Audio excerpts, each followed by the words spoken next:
कृष्ण चैतन्य प्रभु नित्यानंद श्री अद्वैत गदाधर शिवासादि गौरभक्तवृंद हरे कृष्णा कृष्ण कृष्ण हरे हरे हरे राम राम राम हरे हरे हरे कृष्ण कृष्ण कृष्ण हरे हरे हरे राम राम राम हरे हरे हरे कृष्ण कृष्ण कृष्ण हरे हरे हरे राम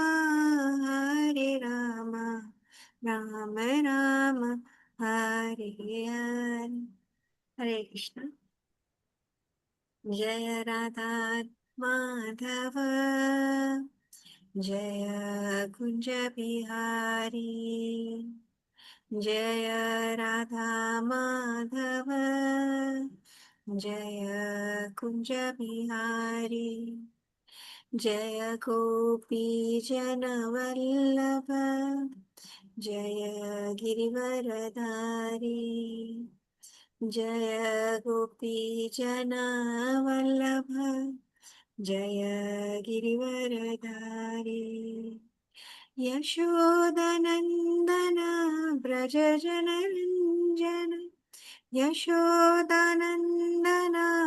व्रज जनरञ्जन यशोदनन्दन व्रज जनरञ्जन जमुनातिरावनचारी जमुनातिरावनचारी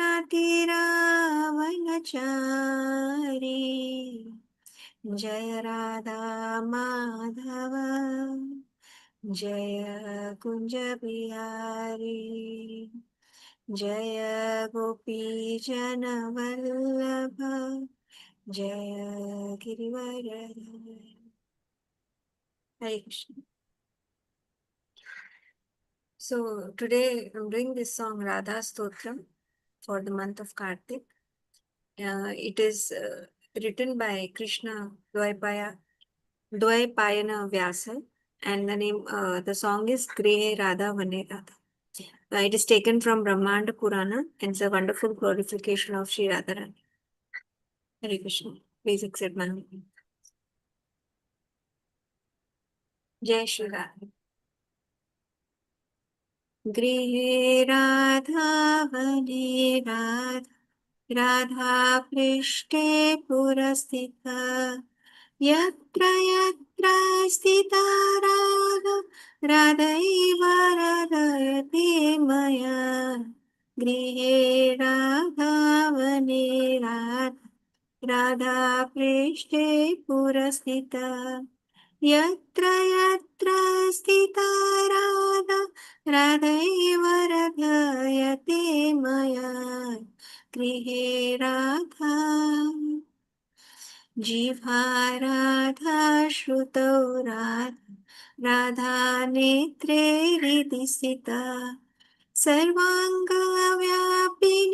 राधा राधैव राधयते मया जिह्वा राधा श्रुतौ राधा राधा नेत्रे हृदि स्थिता सर्वाङ्गव्यापिनी राधा राधैव राधयते मया गृहे राधा पूजा राधा जपो राधा राधिका चाभिवन्दने स्मृतौ राधा शिरो राधा राधैव राधयते मया पूजा राधा जपो राधा राधिका चाभिवन्दने स्मृतौ राधा शिरो राधा राधैव राधयते मया गृहे राधा गाने राधा गुणे राधा राधिका भोजने गतौ रात्रौ राधा दिवा राधा राधैव रदयते मया गाने राधा गुणे राधा राधिका भोजने गतौ रात्रौ राधा दिवा राधा राधैव रदयते मया गृहे राधा माधुर्ये माधुरा राधा महत्तवे राधिकगुरा सौन्दर्ये सुन्दरी राधा राधैव रदयते मया माधुर्ये माधुरा राधा महत्तवे राधिकगुरा सौन्दर्ये सुन्दरी राधा राधैव रदयते मया गृहे राधा राधारससुधा सिन्धु राधा सौभाग्यमञ्जरी राधा व्रजाङ्गना मुख्य राधैव रदयते मया राधारससुधा सिन्धु राधा सौभाग्यमञ्जरी राधा व्रजाङ्गना मुख्य राधैव रदयते मया राधा पद्मानन पद्मा पद्मोद्भाव सुपूजिता पद्मे विवेचिता राधा राधैव दयते मया राधा पद्मानन पद्मा पद्मोद्भाव सुपूजिता पद्मे विवेचिता राधा राधैव रदयते मया राधा कृष्णात्मिक नित्यं कृष्णो राधात्मको ध्रुवम् वृन्दावनेश्वरी राधा राधैव रदयते मया राधा कृष्णात्मिक नित्यं कृष्णो राधात्मको ध्रुवम् वृन्दावनेश्वरी राधा राधैव रदयते मया जीवाग्रे राधिक नाम नेताग्रे राधिकतनु कर्णे च राधिका कीर्तिर्मनसि राधिका सदा जीवाग्रे राधिक नाम नेताग्रे राधिकतनु कर्णे च राधिका कीर्ति मनसे राधिका सदा कृष्णेन पठतं स्तोत्रं राधिका प्रियतये परं यः पठेत् प्रयतो नित्यं राधा कृष्णान्तिको भवेत् कृष्णेन पठितं स्तोत्रं राधिका प्रीतये परम् यः पठेत् प्रयतो नित्यं राधा कृष्ण तिगो भवेत् आराधितमन कृष्ण राधाराधितमनसः कृष्ण कृष्ण कृष्ण राधा राधा कृष्णेति यः पठेत् आराधितमन कृष्ण राधाराधितमानसः कृष्ण कृष्ण मन राधा राधा कृष्णेति यः पठेत् गृहे राधा वने राधा राधा पृष्ठे पुरस्थिता यत्र यत्र स्थिता राधा राधैव रदयते मया गृहे Radha Translation. Radha is in the home, she is in the forest. She is both behind and before me. I worship the all pervading Radharani wherever she is present. Radha is on my tongue, she is in my ears, she is in my eyes and inside my heart. I worship Radha Rani, who is within the bodies of all. Radha is my puja, she is my mantra japa, she is in my prayers, she is in my memory, she is in my head. I worship Sri Radha Rani.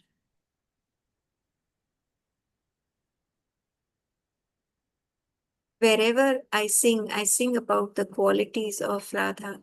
Everything I eat is Radha Rani's prasadam. Wherever I go, I always remember Radha. Radha is in the night, in the day. I worship Radha Rani. Radha Rani is the sweetness within anything that is sweet. Of anything that is important, Radha is most important. And of everything that is beautiful, she is the supreme beauty. I worship Radha Rani. Radha is the ocean of nectarian rasa. Radha is the flower bud of all good fortune. She is the foremost gopi of the Vraja. I worship Radharani. Because Radharani's face is like a spotless lotus flower, she is known as Padma. She is worshipped by Brahma, who appeared on the lotus emanating from Vishnu's navel. And when she was first discovered by her father, she was resting upon a lotus. I worship that Radharani. Radha is eternally immersed in Sri Krishna. Krishna is certainly always immersed in Radha. And Radha is the queen of Vrindavana. I worship that Radharani. Sri Radha's name is on the tip of my tongue. Radha's beautiful form is always before my eyes. Descriptions of Radharani's fame are always in my ears, and Radha always resides in my mind. Whoever regularly recites with great care this prayer spoken by Sri Krishna will attain loving service for the feet of Sri Radha Krishna. Srimati Radhika worships Sri Krishna in her heart and mind, and Krishna worships Srimati Radharani in his heart and mind. Sri Krishna attracts Radha's heart and mind, and Radhika attracts Krishna's heart and mind. Whoever lovingly recites this prayer will become similarly attracted to the lotus of Sri Radha Krishna. Jai Jai Shri Radha, Jai Jai Shri Krishna. Hare Krishna. Please accept my humble obeisances. Thank you, Prabhuji, for the same. Danvat Pradam. Over to you. Uh, I think I have to do the class prayers, then we can do the recap.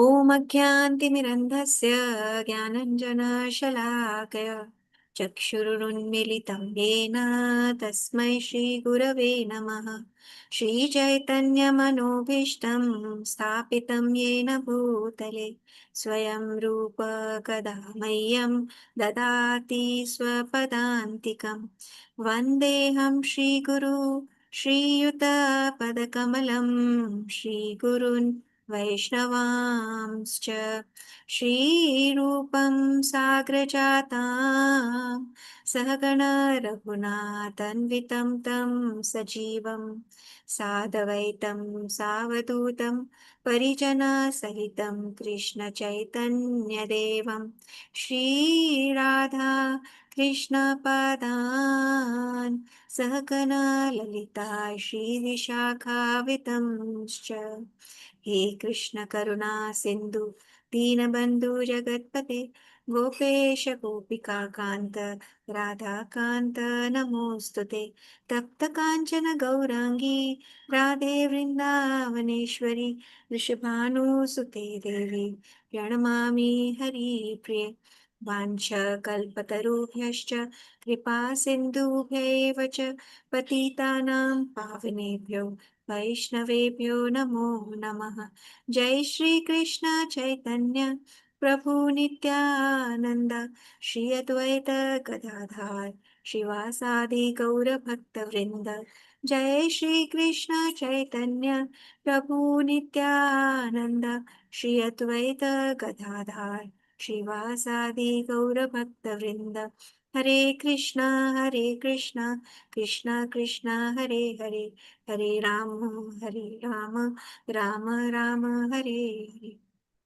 prayers to Chaitanya Mahaprabhu. नमो महावदन्याय कृष्णप्रेमपदायते कृष्णाय कृष्णचैतन्य नामिने गौरतिशे नमः. O most magnificent incarnation, you are Krishna himself appearing as Sri Krishna Chaitanya Mahaprabhu. You have assumed the golden color of Srimati Radharani and you are widely distributing pure love of Krishna. I offer my respectful obeisances unto you. कृष्णवर्णं त्विषा कृष्णं साङ्गपाङ्गैश्च पार्षदं यज्ञैः सङ्कीर्तनप्रायैर्यजन्ति हि सुमेधसः. In the age of Kali, intelligent persons perform congregational chanting to worship the incarnation of God, who constantly sings the name of Krishna. Although his complexion is not blackish, he is Krishna himself. He is accompanied by his associates, servants, weapons, and confidential companions. Prayers to the six Goswamis of Vrindavan. नानाशास्त्रविचारनैकनिपुणौ षडधर्मसंस्थापकौ लोकानामहितकारिणौ त्रिभुवने मान्यौ शरण्याकरौ राधाकृष्णपदारविन्द पदारविन्दभजनानन्देन मत्तालिकौ वन्दे रूपसनातनौ रघुयुगौ श्रीजीवगोपालकौ. I offer my respectful obeisances to the six Goswamis of Vrindavan, Sri Rupa Goswami, Sri Sanatana Goswami, Sri Raghunath Das Goswami, Sri Raghunath Bhatta Goswami, Sri Jiva Goswami, and Sri Gopala Bhatt Goswami, who are expert in scrutinizingly studying all the revealed scriptures with the aim of establishing eternal religious principles for the benefit of all living beings. Thus, they are honored all over the three worlds and are worth taking shelter because they are absorbed in the mood of the gopis and are engaged in the transcendental loving service of Shri Shri Radha and Shri Krishna. Om Namo Bhagavate Vasudevaya. Om Namo Bhagavate Vasudevaya. Om Namo Bhagavate Vasudevaya. Narayanam Namaskritya Naram Chaiva Narottamam Devim Saraswatim Vyasam Tato Jayam Udiraye Nashtaprayeshu Bhatreshu Nityam Bhagavata Sevaya Bhagavati Uttama Shloki Bhaktir Bhavati Naishtaki Hare Krishna Krishna Krishna Hare Hare Hare Rama Rama Rama Hare Hare. Jai Shri Krishna. Hare Krishna. Over to you, Sanjeev Prabhu. Then with this. Hare Krishna, Adanas Pranam, and thank you, Mataji. So wonderful and sweet prayers of Sri Radharani. Kindly do share that with us. They were very, very wonderful reciting and hearing. And welcome back, Raksha Mataji. Hope you're feeling well now. Back with us. Am I audible, Prabhuji? Sir Prabhu? Yes, Prabhuji. Oh, Yes, okay. very Yes, much. yes. Thank you, Oh, Prabhuji. Hari Prabhu Bol, ji sorry. जैसे जैसे तैसे करके join हो गई So problem nice. कुछ हुआ था मगर हो गई Yes. Very nice. Welcome Nice back, to Raksha Mataji. yeah. Welcome back, thank you Raksha Prabhu Mataji. धन्यवाद प्रणाम प्रभु जी धन्यवाद Dhanwad प्रणाम टू pranam. ऑल डिवोटीज सबकी Krishna प्रेयर से Bo- अभी अच्छा है प्रभु जी सब Very भगवान की good. कृपा और वैष्णव की prayer thank you Prabhu ji Yes, nice to hear it from you again, Mataji. So today is Srila Prabhupada Disappearance Day. Very, very important day for all of us to pray for him and seek his blessings. And I feel very fortunate to be able to do the recap or seva on this very important day. So let me share my screen and start that.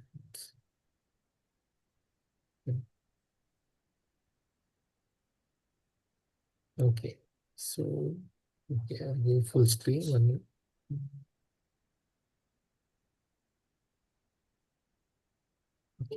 Here we are in the full screen mode now. So last week, Santa Mataji, Santa Mataji, very nicely covered lesson 126. In that is, we are doing Canto 10, Chapter 86, verses 1 to 59 were covered. Arjuna kidnaps Subhadra and Krishna blesses his devotee. So Krishna always has only one important thing for all of us. He keeps on giving us blessings. We should be just there to take that. So chapter that Mataji covered was divided in two sections. First was Arjuna disguised himself as renunciant to gain Subhadra as his wife. And then second section was Lord Krishna blesses two of his devotees in Mithila, King Bahulashva and the Brahman Shrutadev. So let's do a recap of these. In a short summary, as Mataji covered last time, Arjuna disguised himself as a mendicant, as a sadhu or a Vaishnava sadhu, and goes to Dwarika. And there, inspired by Krishna and his own true love and affection towards Subhadra, although Balramji had other plans, he wanted Subhadra to be married to Duryodhan, but Arjuna disguised and under the direction, guidance of Krishna and also parents of Subhadra, which is Devaki and Vasudev, he through proper planning, he kidnapped Subhadra, and then Balramji is angry, but later on, through Krishna's intervention and understanding, then it is all well accepted, and they are properly married in a proper Vedic ritual and custom. So Prabhuji has highlighted 7 themes, which we'll go and recap one by one. Mataji took through us, and we had also a very, very lively discussion and noted down some of the key points which we'll walk through. Then the second section here is there are 2 devotees in Mithila, Bahulashva, who is a king, and Shrutadev, who is a very simple and humble Brahmin. Prabhuji has put so nice pictures here. Krishna decides to bless both of them through his personal audience and presence and by being their guest. So wherever Krishna goes, he never travels alone. He goes along with his entourage. So in this case, all the great sages and Vaishnavas, they travel and they grace both the king and the humble Brahmin through their presence, and they stay with them for a few days. So we'll go through that. And the most interesting aspect of that is both of them are in Mithila. So Krishna and the devotees are in both the places at the same time. Yet each of them feels Krishna and devotees are only with them and not with the other. And that's how Krishna acts. He does the same thing in Ras Leela and many other places. To grace his devotees, he makes them feel that he is personally and only reserved, like in Dwarka as well.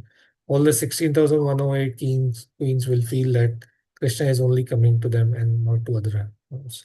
So he gives a full exclusive attention for those devotees who do the same to him. Right. So that's the learning. So now let's go through the recap points. So here the first 2 themes are destiny and divine will, and the second theme is love and desire. So Prabhuji has put very nicely here through these PPTs. Now let us revise them and mine these treasures through some questions and some recaps. So first, a question comes for you. What tells us that Arjun's love had the divine sanction, and what does it endorse? So, who would like to take that? Yeah, I will start, Prabhuji. Hare Krishna, Prabhuji. Yes. Hare Krishna. Nice Such a wonderful story. Two different stories clubbed together. Yes. In this one. So the first is the Arjuna's, how it is a divine, because there are different types of marriages are there. Gandhar marriage, so many are there, and we see here this marriage is taking place in the concurrence of Subhadra's parents, and definitely blessing of Lord Krishna. So divine will is the Lord Krishna's will is there, and we can say destiny, because that is how Arjuna was to receive a Subhadra, you can say that. But at the end, this is how the marriage is to happen in a Kshatriya family in those days. Like a kidnapping was the normal process only for Kshatriya. That is what I can understand. Yes. And that is what exactly happened. But the occurrence or the event was definitely blessed by Krishna as well as parents of Subhadra. Yeah, that is talks about a divine will, primarily divine will. Yes, yes, Prabhu. Thank you, thank you. Very nicely answered. There's no more point to add from me. So yeah, so that is destiny and divine will. Prabhuji explained it nicely. Then the love and desire, no question on this, but from the passage here, what Prabhuji has put, and from the lecture which Mataji took us, two key points that love transcends all societal boundaries. It is beyond, it is transcendental, it is not bound to any particular caste creed. And that's why, as we have seen so many times, Krishna says again and again that his devotion, which uh, eventually transforms through from Shraddha to Prema in 9 stages, can be done by anyone, by any caste, any sex, any gender. There is no boundary at all. And here we are talking of love, means our love towards the Lord. Now, love is not, it is nice. Love is not just a thought. Love is action, love is verb. So in this passage, we see that how Arjun and Subhadra, they love, but their main thing here, Arjun, is he wants to satisfy the desire of the Lord. Krishna never wants Subhadra to be married to Duryodhan. He sees Arjuna as a right candidate, as his friend and as his devotee. So they personally, Arjuna has no direct desire, but his desire is to fulfill the wishes of the Lord. So that's how the love evolves, and his unwavering pursuit here. Like there are so many challenges he sees, but he goes beyond that. He fights again, he challenges even Balram, who is the expansion of the Lord, the Sevak Bhagwan, the Adi Guru, and he understands, but to satisfy the Lord, he does that also, and then this underscores his intensity and purity of true affection. So we cannot imitate what Arjuna does, but we follow the footstep, the spirit behind that, which is trying to do our best to love the Lord or grow in devotion. So that was my takeaway and understanding and sharing with you all. So now continuing, courage and valor. Like we all know how brave, courageous, and um, strong Arjuna is, and his key strength is his devotion. So here comes next question for you. What does the genuine love require and why? We read about genuine love, or we discussed shortly, and explain the quality. Explain this duality of love. What are the dual qualities of love? So what does the genuine love require and why? So I just highlighted if somebody wants to read through. Bravery and willingness, Correct. So, the social norms. correct. So this is what Prabhuji, you always say that the goal, the burning desire and the determination, right? So if you translate to today's day for us, that is what we need. As for Arjuna, it was this exceptional bravery and willingness to go against all the odds, fight against all the odds, so that he can satisfy Krishna and also marry Subhadra, right? And the duality of love here is, it is like it can be, it will like here's its love can be both the challenge and the strength. So through that pure love, you take all the challenges, defy all the societal norms. So there is, of course, certain risk, but Lord is always there to bless us and grace us and be with us. And that's how it becomes a strength. So family dynamics and honor. So that is the next. So herein the theme says that in those days it was very important that, as Prabhuji also said, that only for Kshatriyas it was through kidnap, but ultimately they would end up in some form of marriage, like maybe even if a Gandharva marriage or a arranged marriage. And there is an importance of a choice of everyone. Like Subhadra had her personal choice as well. Uh, but initially Yadavs go against that. So that is not correct. Like everyone has their own independent choice, which even Krishna does not interfere. So how should we and why should we? So that is the um, thought here, that everyone can make their choice in their life and we are no one to interfere. It is Lord who will direct them. Right? Hare Krishna, Prabhuji. Yes, Prabhu Mataji. जी, ये जो point है उसको ये हम current present situation में कैसे देख सकते हैं? क्योंकि अभी जो लव मैरिज होती है उसमें डिवोशन नहीं है, जो बस उनको सिर्फ एंजॉय के लिए करते हैं, इसीलिए सब फेल हो जाते हैं। वो बराबर है Yes. प्रभु जी ये ये सोच? तो सही तो नहीं है, right? That is why we have these, like, हाँ, मतलब that is why devotion we. नहीं है, इसीलिए Mm, सब फेल हो जाते, yes. क्योंकि लव है मगर मतलब लस्ट कन्वर्ट हो It is जाता over. So there is, है ना?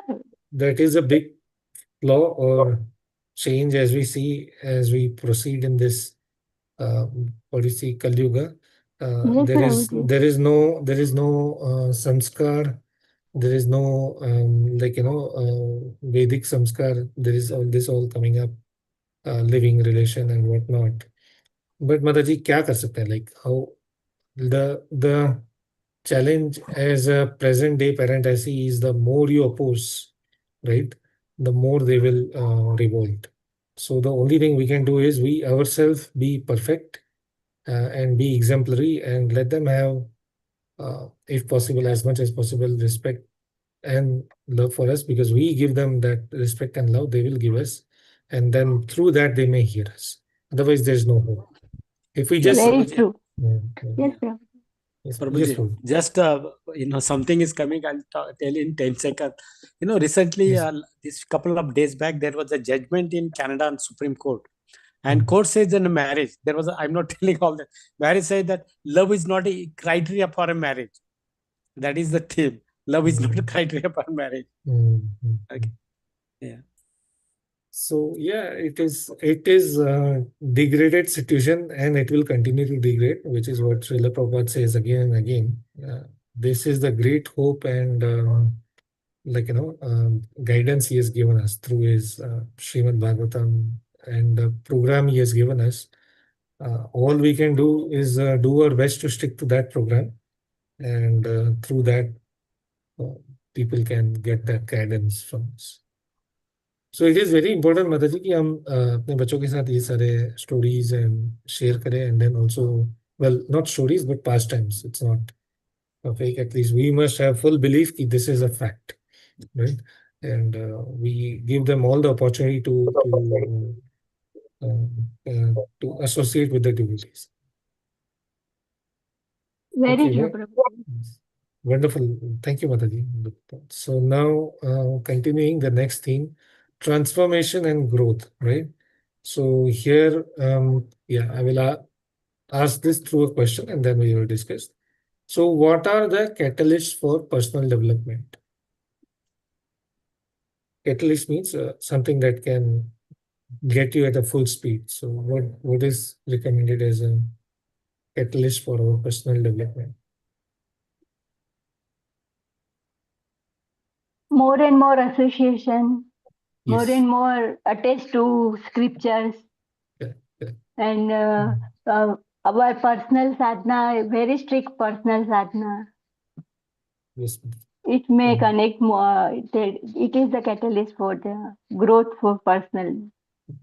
In this context, it is more about the significant life events and those which are propelled by love. They serve as catalysts. So you are also right. The intensity for all that will deepen when there is certain significant life event through the intervention of the Lord. So in this case, Arjun wanted to marry Subhadra, which is, um, like, supported and desired by Krishna as well. The key thing is he always want to keep Krishna happy. So Krishna desire this, Arjun follows that. So that life event, that transformation, grows or deepens his um, attachment for the Lord. Sometimes we feel that opposition is difficult to handle, but as per this, we see at times opposition or challenges will make us go deeper in the particular aspect. Right? So but you're right, Mataji. All those are essential aspects. Getting them or taking them more and more seriously is triggered by certain life event that might happen in your life. Like sometime we might fall sick, like Raksha Mataji, you might have this experience, and then we will say, "Oh my God, being healthy is so important to us. Let me be very serious when I'm back to health again, right? So, and all of Very us true, are. Prabhuji. And Yes. feel so much separation, so much separation. Yes, yes. So that is what I. And during COVID, like most of us would have felt this, like we were sick, confined, and like we would be praying to the Lord. Let's. Okay, so let me continue. 7:05. I think I have 10, 15 more minutes, right, Sarat Prabhu or Santa Mataji? To 7:20, I have to take, right? Okay. So next is sacredness of marriage. I think we just discussed this point. Like there is the spiritual essence of marriage, which suggests it transcends mere social contracts. And it's a sacred alliance that carries deep significance and inherent responsibilities. And also, that's we just discussed, like there is a sanctity of this particular Vedic sanskar called yajna, where two two jivas come together and they take a vow that they will stay together and serve each other, and through that they will serve the Lord. So that's the purity of that samskar. Okay, so let's go through the questions and see if we covered all of that. What specific divine influences led Arjun to pursue Subhadra so fervently? I think we went through that. It is both destiny and divine intervention of Krishna. And this was not just coincidental, but it was preordained and sacred alliance. Now, Charbabuji, I saw this word mythological. I think that may not be relevant, but I will leave it to you to go through that and check through, right? Because this, to us at least, it's not a myth, it's a true pastime, right? So, next question. How did Balram's initial anger transform into acceptance of Arjun and Subhadra's union? So, we went through transformation from Arjun's perspective. Balramji also went through transformation. Initially, he was a protective older brother. He's taking that role. So he's very concerned. But through the open dialogue and discussion and Krishna's intervention, that is a key thing, then his anger transformed into love and acceptance. And then he gives Mother Subhadra and Arjun with huge dowry and blesses them as well. What societal norms existed that made Arjuna's act of kidnapping both significant and controversial? Again, as we discussed, this is the choice of an individual which was challenged. So uh, to establish that understanding, this was a bold challenge to be established uh, to the established tradition, and this magnifies the complexity between personal desire and societal experience. So that is like the personal choice of an individual is important as compared to others, pushing them to achieve what they want. So for a lady, it is important that she gets the right choice to choose her uh, husband or groom.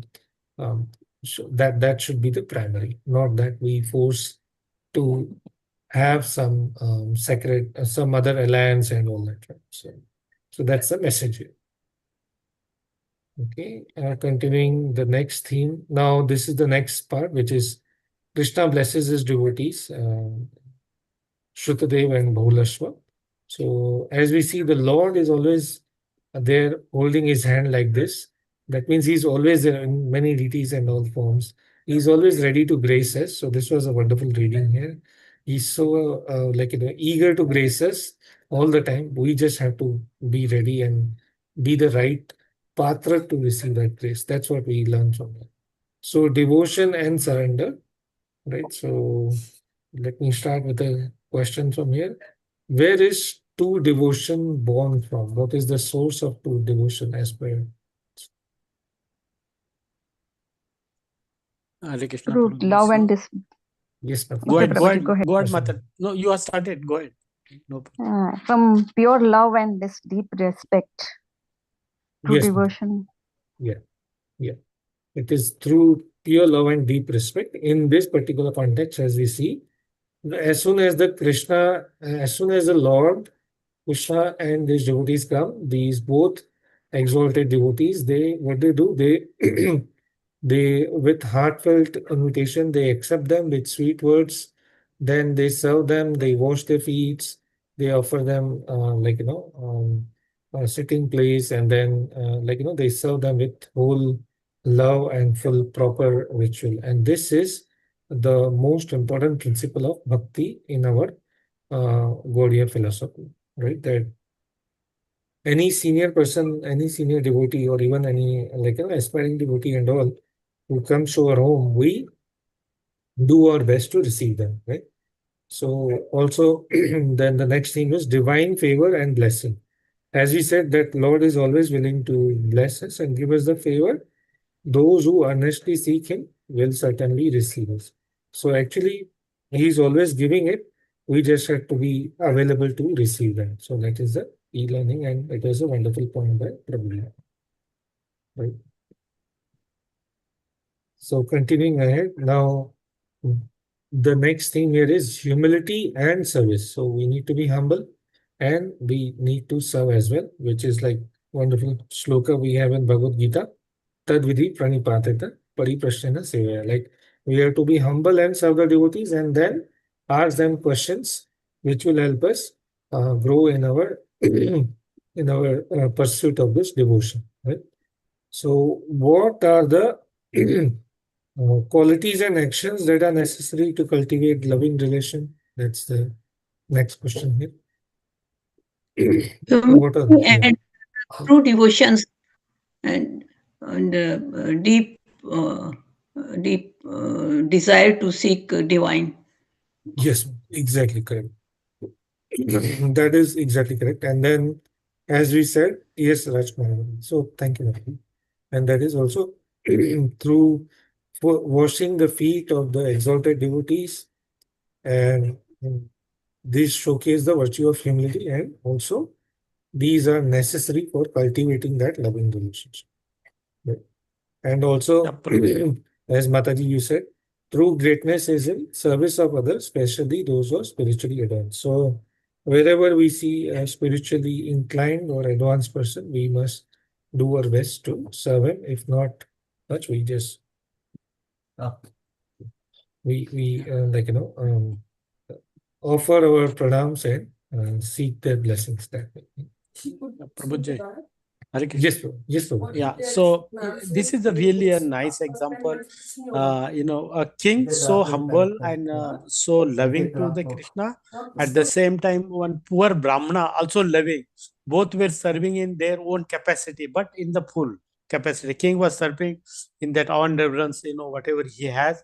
But the poor Brahmana, even though initially we see that, but how wholeheartedly he served the Lord, Lord appreciates that. So this is really good example. It's not that Lord always goes to the poor person or goes to the only king or something. So the same time, same activity, two different people, but intention and motivation and the dedication was same. No difference there, Yes. right? This is a Yes. so beautiful example. Correct. Correct. Absolutely correct. Pure bhav and clean heart. Yes. Both. Your king was absolutely humble. The way he was serving, right? So nice example. Correct, bro. Wonderful point, bro. Mataji. So, moving ahead, divine favor and blessing. So, from this passage, one thing that strikes me is God is not merely an abstract force, but as loving participatory presence in their life, embodying the like Srila Prabhupada in his one of his this advertisement for Back to God and others, he wrote on the poster there that God is a person. So that was a very different revelation. That he's not somewhere just like a shining light and staying there, but no, he's a person. He's interacting with us, and he's willing to um, be our life, not just part of our life, but be our life, full and complete. We just need to take that step, bold step to accept that. And again, this also is a wonderful statement here. Divine is not a distant concept, but it is instead is accessible and relatable. Accessible and relatable. So he's accessible to us through association, through books, through DT service, through chanting. So many ways he's accessible, and he's relatable. Means he's he must be like our life and breath. That's where we have to get. Okay. Okay. But he Yes, ma'am. reciprocate. Reciprocation भी Yes, करते हैं। yes. That's how he's relatable, right? The role of sages and spiritual masters, right? So there's a next thing. So here we saw Guru Sadhu Shastra. So without the Guru, without the Sadhu, it will be very difficult to understand the Shastra and follow. But with the mercy of Guru Sadhu, we can get everything we wanted, a devotion life. So that Prabhuji has highlighted necessity for devotees to seek guidance from those who are spiritually advanced, and that will reinforce the relational and communal aspect of spiritual practice. Then next is the transcendental vision, Divya Chakshu, right? So that's wonderful. So let me ask a question related to that. What will help remove our curtain or veil of materialism? What removes that? I just answered that actually. So it is this. Yes, Mataji, you want to say something? Deep devotion, true Yes, devotion, humbleness, correct. and all these related with bhakti. Yes. So that will all give us the divine vision or the Divya Gyan or Divya Chakshu, where we will be able to see everything through the eyes of the scripture, through the eyes of the Lord, and then that will gradually remove this wheel of materialism. Yes. Materialism. Okay, moving ahead. So let's review these questions and check if we have understood everything, and then we hand back to Samta Mataji. What specific qualities or practices can devotees adopt to cultivate a deeper personal relationship with Krishna? So this is wonderful, Mataji and Prabhuji has written, regular prayer and meditation. And there's also a difference here between prayer and meditation. Prayer is a heartfelt conversation with the Krishna, and meditation is quieting the mind to invite deeper listening to the divine presence. Deeper listening to the divine presence means we quiet our mind and try to understand um, like what is the desire of the Lord, which is very clearly given to us through the passages of sadhus, like we be devotee and follow the devotional practices, nothing else.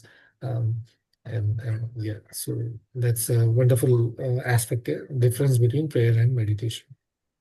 Next, how do teaching of sages like Narad and Vyas directly influence the daily life of devotees?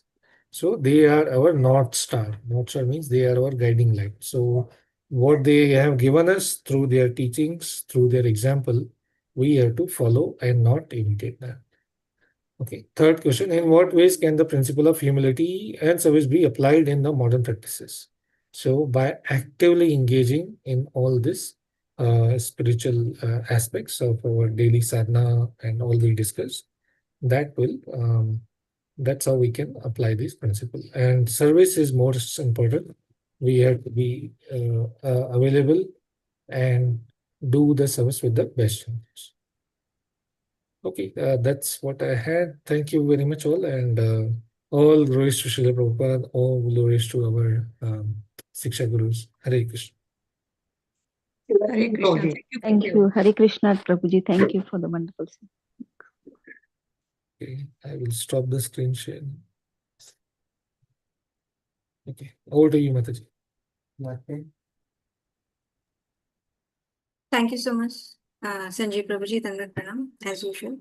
Wonderful session. Let me share the screen with you.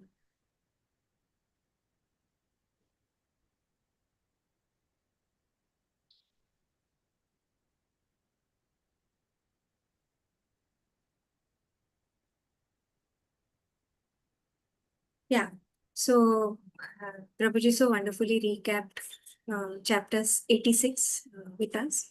Now today we will be doing the same chapter 86, but this time it is lesson 127. The same two topics we will be covering, but through the commentaries of Sri Vishwanath Chakravarti Thakur, we'll realize how different it is when we are seeing the same pastime through the eyes of a pure Vaishnava Acharya. So many insights Sri Vishwanath Chakravarti Thakur provides that helps us dive deeper into the pastime and relish it further. So let us start today's lesson 127. All glories to Srila Prabhupada. Please bless me for today's class. Hare Krishna. So in this narrative, we can see so many aspects that are covered that are shedding light on personal devotion and intimate connections with the divine and its followers. One should not just be connected to the divine, but he should be connected to his devotees. Lord is more happy, rather will accept the worship when it is coming through his devotees, his pure devotees who are always absorbed in his pastimes and in his service. So, this particular chapter of Arjuna, through this, we will see this important point wherein how the personal connect is important, but through but by first serving the devotees of the Lord. That is important. So, here the key themes that we see is the Leela, that is the divine play. Sanjay Prabhuji just very nicely recapped the whole story, the pastime with us. So this particular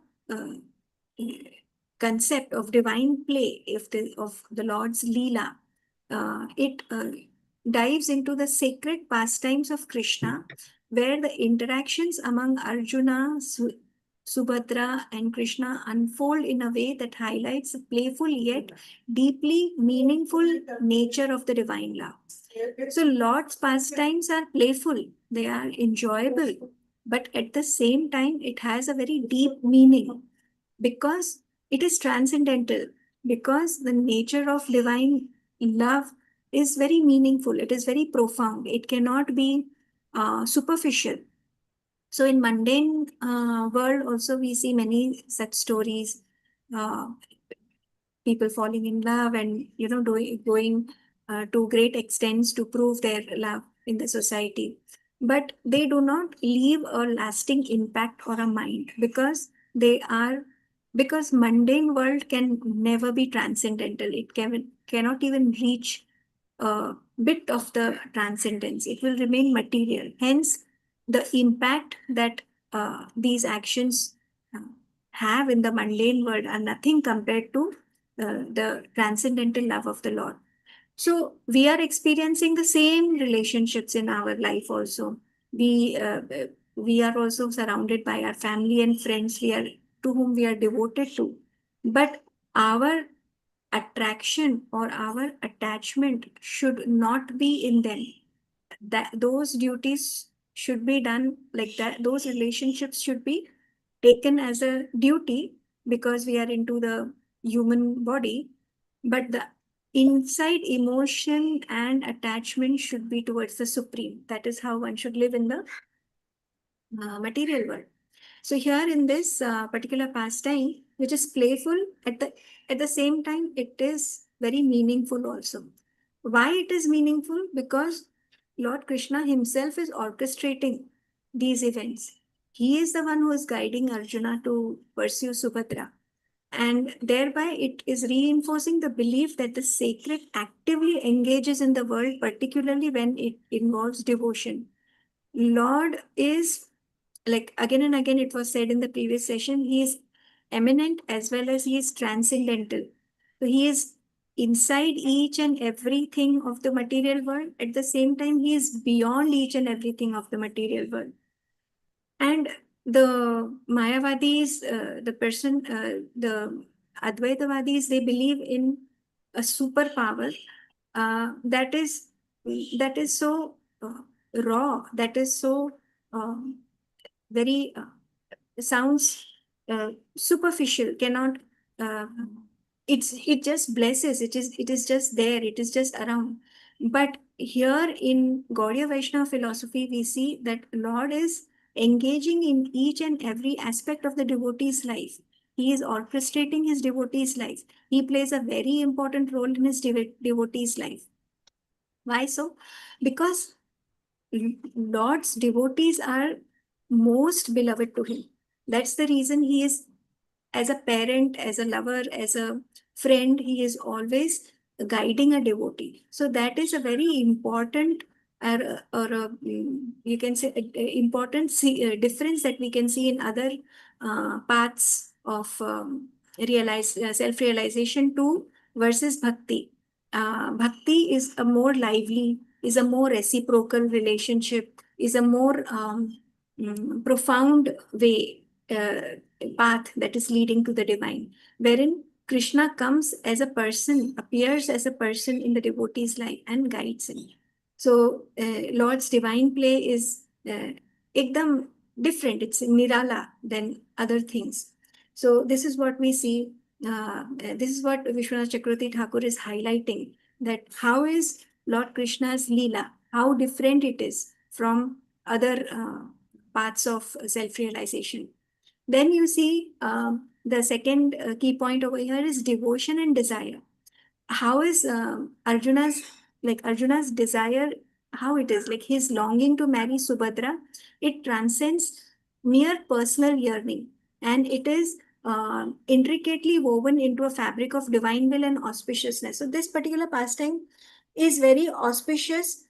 The reason is because it is because of Krishna's will. Krishna wants this to happen. So Arjuna also feels a very strong longing for Subhadra, that he wants Subhadra as his wife. And had it not been divine will, Arjuna might not have experienced such longing or such passion for Subhadra. So the intent, the main thing behind this, that it was Krishna's will, and that's the reason this pastime suddenly becomes very auspicious and very like it is very auspicious, and it's a very pure form of devotion, because Arjuna is completely devoted to Lord Krishna. And what does he do? He transforms himself into a sannyasi, he becomes a renunciant, signifies the profound interplay of renunciation and desire within the bhakti practice. Two things, renunciation, desire, like these are two dualities. Renunciation is to renounce everything, desire is to want something. So how are these two dualities possible in the bhakti practice? Renunciation is more of renouncing on the material level, like whatever accumulations I'm having inside the mind and in or at the physical level. Gradually keep taking the mind away from the material accumulations or the material relations is renunciation. And desire of what? So normally we have all desires, wearing good clothes, eating good food, seeing good places, basically sense gratification. And each and every sense is longing for its object of desire. So these desires are going to be there. We cannot, a normal human being cannot transcend these desires.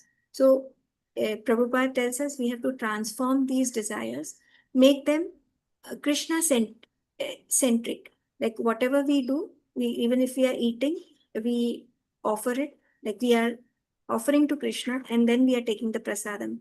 Whatever dresses we are, like instead of dressing our own selves, making our own selves beautiful, we are dressing the deity. We are dressing we are making the dresses for the deities or the devotees.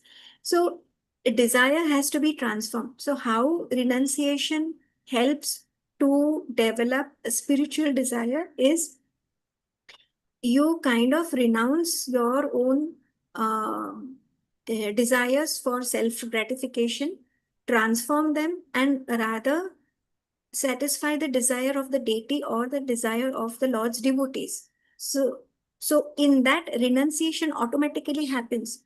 So for example, if I am used to buying three set of clothes for myself for a particular festival, instead of that, if I spend one dress on myself, one dress I spend on buying a beautiful dress for the deity I'm worshipping at home, one dress I donate to person who is not in a position to buy clothes for himself.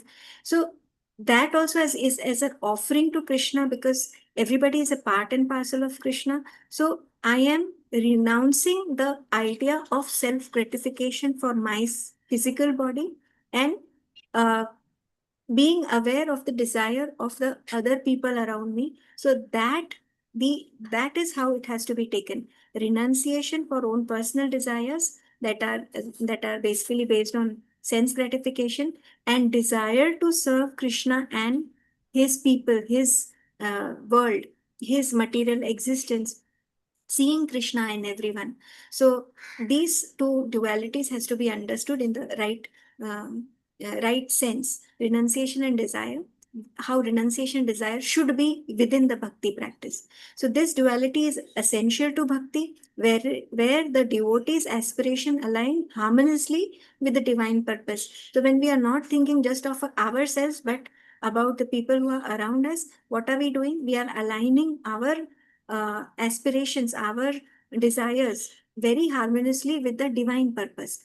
And this allowing engagement in worldly affairs while nurturing a connection to the sacred.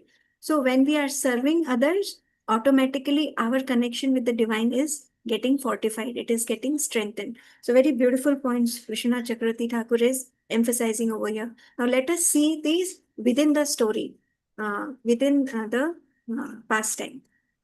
So, Sanjeev Prabhuji very nicely, he recapped everything. But here, what is what is Vishwanath Chakravarti Thakur saying, that Parikshit Maharaj is listening all these pastimes, all these narrations of Bhagavatam from Sukadeva Goswami. And when he is reaching it, Parikshit Maharaj realizes that, the narration is about to come to its end. So because he wants to keep hearing, so he is instigating, he is questioning Sukadeva Goswami that, dear master, we have heard about so many marriages. We have heard about the marriages of Baldeva. We have heard about the marriages of Aniruddha. But we haven't heard anything about my grandmother's marriage, about Subhadra Devi's marriage. So that's why he says that, how did my grandfather Arjuna, he married her? May I ask you about this? Because Subhadra and Arjuna are my grandparents. So then Sukadeva Goswami responds to him saying that once Arjuna was traveling far wide, visiting various holy places of pilgrimages, where that is when, while he was on his pilgrimage, he comes to Prabhas Kshetra. And it is when he comes to Prabhas Kshetra, he hears that Balramji he has an intention of giving his maternal cousin Subhadra in marriage to Duryodhana. And this particular plan is not approved by other members like Krishna himself or parents of Subhadra. And Arjuna also wanted to get married to Subhadra. And he disguised himself as a renunciant and he came to Dwarka. So Vishwanath Chakravarti Thakur here says that Arjuna just heard that Balramji wanted to marry his cousin Subhadra to Duryodhana, but Vasudevji and others did not want to give Subhadra to Duryodhana. So other people were not in favor of this particular decision of Balramji. So desiring to himself get married to Subhadra, he was being encouraged by his co-conspirator and dear friend Krishna. So last question answer session, Archana Mataji was asking, why did Arjuna use the garb of a sannyasi to do this particular act? Is it just, is it dharma? So here it is mentioned, Vishwanath Chakravarti Thakur is very clearly mentioning that he was encouraged by his co-conspirator who was with him in this conspiracy, Krishna himself. So Krishna himself, so when Krishna says something, there's no law beyond it. So Krishna himself is encouraging Arjuna to do this. So hence Arjuna dressed as a worshipable sannyasi to deceive Balramji. So this point is very nicely said by, cleared by Vishwanath Chakravarti Thakur. So then he stayed in like during the monsoon months. he stayed in Dwarika with the intention to fulfill his purpose. And Balramji and other residents, they did not recognize that this sannyasi is Arjuna, and they were offering him, they were honoring him, they were giving him a lot of hospitality. So the shloka is, the fifth shloka is, Ekada graham aniya athiyena nimantrayatam Shraddhayo pahatram bhaktesmyam balena bhubuje kila. Ekada. So this word Ekada, Vishwanath Chakravarti Thakur is saying, is very important in this particular verse. So one day Balramji brought him to his house and invited him for dinner. And Arjuna came to, he honored the prasadam that he was respectfully offered. Vishwanath Chakravarti Thakur here says that uh, it should be understood that why did Arjuna accepted this particular invitation? He was a sannyasi and he had taken the vow of the Chaturmasa. He was not supposed to visit any householder uh, to partake prasadam. So here Vishwanath Chakravarti Thakur is saying that this word ekada means it. Through this word, it should be understood that Arjuna, in the role of a sannyasi, had just finished the 4-month vow of Chaturmasa. So his Chaturmasa period was over, and now he could accept the invitations that the householders are offering him. So Arjuna came to Balramji's house and had prasadam with them. So there is when Arjuna saw this very beautiful and enchanting maiden Subhadra. She was enchanting to heroes. So in the verse, the phrase is Veera Manoharam. Subhadra was so beautiful, so attractive maiden that she was enchanting to heroes. Veera are heroes, Manoharam. She would take the mind of the heroes like Arjuna. So Arjuna just fell by looking at her beauty. And in some editions, Vishwanath Chakravarti Thakur is saying that the word Dhira Manoharam is also mentioned. That means she was enchanting to even sober people or self-controlled people. She was so beautiful that even self-controlled people would get attracted to her. And this was the same in case of Arjuna also. Arjuna was also very attractive to women. And there when Subhadra saw Arjuna, she also in her mind, she took him as her husband. And she was smiling, shy. She was shy. She was smiling shyly. And she basically fixed her heart and her eyes on Arjuna. So here Vishwanath Chakravarti Thakur says that on seeing, very important point that Acharya mentions over here is, on seeing Arjuna, who was very attractive to women, Subhadra confirmed in her mind that Arjuna is not a sannyasi. By his body language, by his characteristics, she understood that he is not a sannyasi, and that is the reason she fell in love with him. So, in detail, Vishwanath Chakravarti Thakur is describing this particular pastime. So, then what happens? She was now both of them gave their heart to each other. They are only absorbed in each other's thoughts. And here Arjuna had no peace. He was passionately in love with Subhadra. He wanted her as his wife. So he was waiting for a right opportunity to take her away because he had lost his peace of mind. He was so restless. And one day he got this opportunity. And what was this day? It was the occasion when there are great festivals in the temple to honor the Supreme Lord. That is when, what was the occasion? It was during the annual Rath Yatra. This is not mentioned here. Vishwanath Chakravarti Thakur is further giving the details that it was, what was the occasion? It was an annual Rath Yatra for Lord Vishnu. And on this occasion of his rising from the mystic sleep, so mystic sleep at the end of the Chaturmasa. So after the 4 months when Lord gets up from his sleep, that was the occasion. That's when the Yatratra is organized. So during this particular occasion, Subhadra rode out, like she came out on her chariot from her palace to pay obeisances to the deities. So Arjuna, what did he do? He took this opportunity to kidnap Subhadra, and Subhadra's parents and Krishna had sanctioned this particular action of Arjuna. So they were with Arjuna in this particular kidnapping. So Arjuna did this with the permission of Krishna and Subhadra's parents, Vasudevji and Devaki. How did he do? He stood on his chariot, he took up his bow, and he drove off the valiant fighters and the palace guards who were trying to block his way. So here it is mentioned that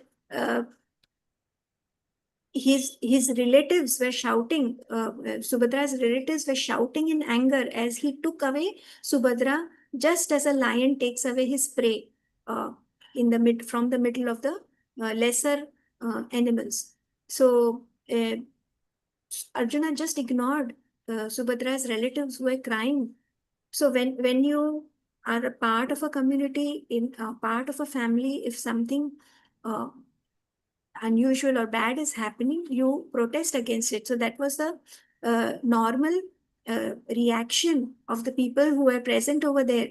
They started crying when Arjuna took Subhadra away. Nobody knew he was Arjuna. They still felt that he was sannyasi. It's when he took out his bows and arrows, they might have realized that it's not the case. So Arjuna whisked her away. He just very effortlessly took her away. So here, when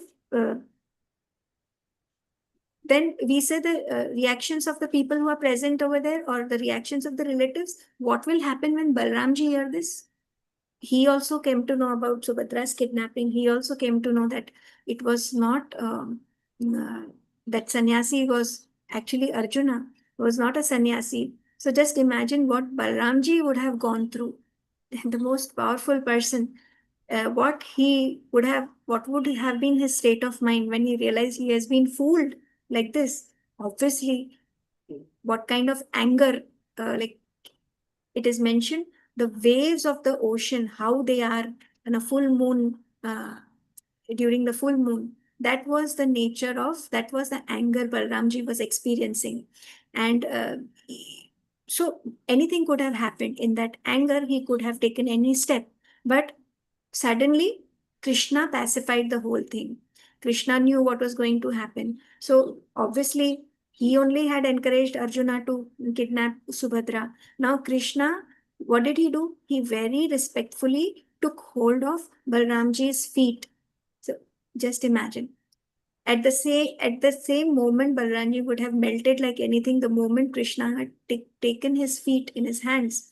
And together, everybody, all the family members, they tried to convince Balramji and explain him the whole matter, that it was with the consent of Subhadra, that Subhadra had a liking and attachment for Arjuna, that they are in favor of this particular marriage. And that is when Balramji got convinced, and then he happily sent the bride and groom his gifts, which are like, obviously when Balramji will send gifts, it would be like a king sending elephants, chariots. He is sending all these horses and servants for the comfort of the bride and groom. So Balramji offered all these wedding gifts to show his affection to his sister. So here, another key points that we see in this particular pastime is the role of Krishna, which is of utmost importance. What would have happened if Krishna would not have been able to pacify Balramji? Another conflict in the family. So the role of Krishna is that of a facilitator, is that of a protector. He would definitely try to calm any situation that is happening in the family. So Krishna's role is of vital importance over here, and this shows what divine intervention on the path of bhakti. So unwavering support for Arjuna. Arjuna is Krishna's devotee. So Krishna's support for Arjuna is unwavering. It illustrates that sacred serves as a guide an ally on the devotee's journey. Hence, a devotee should be fearless. And normally we see in case of pure devotees, they are very fearless. How did Prabhupada, with just some couple of rupees in his pocket, landed in the country of US, and with no connections, no influence, nothing, and still he is Abhayarvinda, he is fearless. Why? Because of his association with Krishna, because of Lord's strength. So Krishna guides his pure devotee on his journey. So this relationship exemplifies the personal nature of the God in Gaudiya Vaishnava philosophy, standing in contrast to more abstract philosophies that may overlook the personal aspect of divinity. What do the Advaitavadis, what is their philosophy? They don't believe in the personal aspect of the Lord. They only believe in the impersonal aspect of Lord. So that makes their philosophy very dry, very you can say there is no flavor in it, there is no rasa in it. It is such a dry philosophy, and hence it is difficult to follow that particular philosophy for a longer period of time. One may fall many a times from that particular path because it is not interesting at all. It doesn't have that rasa. So Krishna makes even the struggles of his devotees very interesting and very gives him more enthusiasm to go for his goal. So it is Krishna who is guiding and encouraging and pushing his devotees towards the right path. Then family and relationships. Another important point is we can see here that there is a kind of conflict happening. Balramji wants one thing. Arjuna did a big, like big. It was like a big. Say he took a very bold step of kidnapping Subhadra, and there Krishna is like, ha, he is trying to pacify things. So this normally happens in everybody's spiritual life also. Your material world around you is constantly might want different things. You on a spiritual path would want different things. So there will be a conflict in pursuing a spiritual path. But when you take shelter of Sri Krishna, he would kind of sort everything around. Like how in this case we see how he pacified Balramji. It was not a small thing.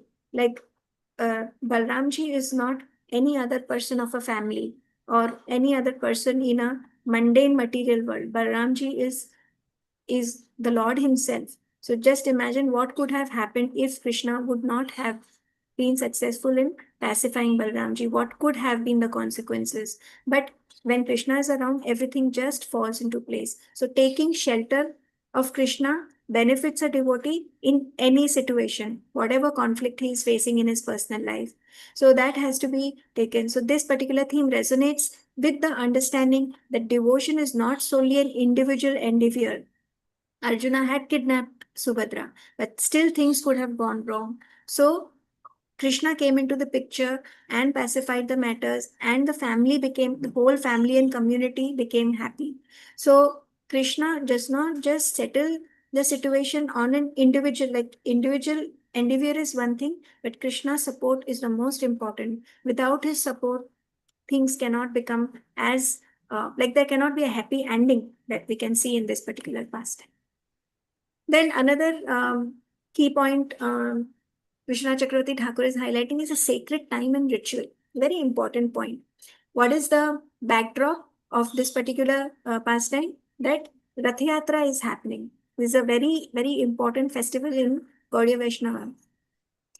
Rath Yatra is a time of Rath Yatra. That means it highlights the significance of a sacred time and ritual in bhakti practice. So why, like nowadays we are in the month of Kartik. So it is a very auspicious time to practice bhakti. So here time is given days of Ekadashi, very important days to practice bhakti process. So these are very important days that we should take an opportunity to do more because in these days one benefits more. So even this particular kidnapping is happening during the time of Rath Yatra. So just imagine the auspiciousness of the time. So this festival enriches the narrative, suggesting that embarking on spiritual pursuits during such significant occasions can yield transformative and auspicious outcome.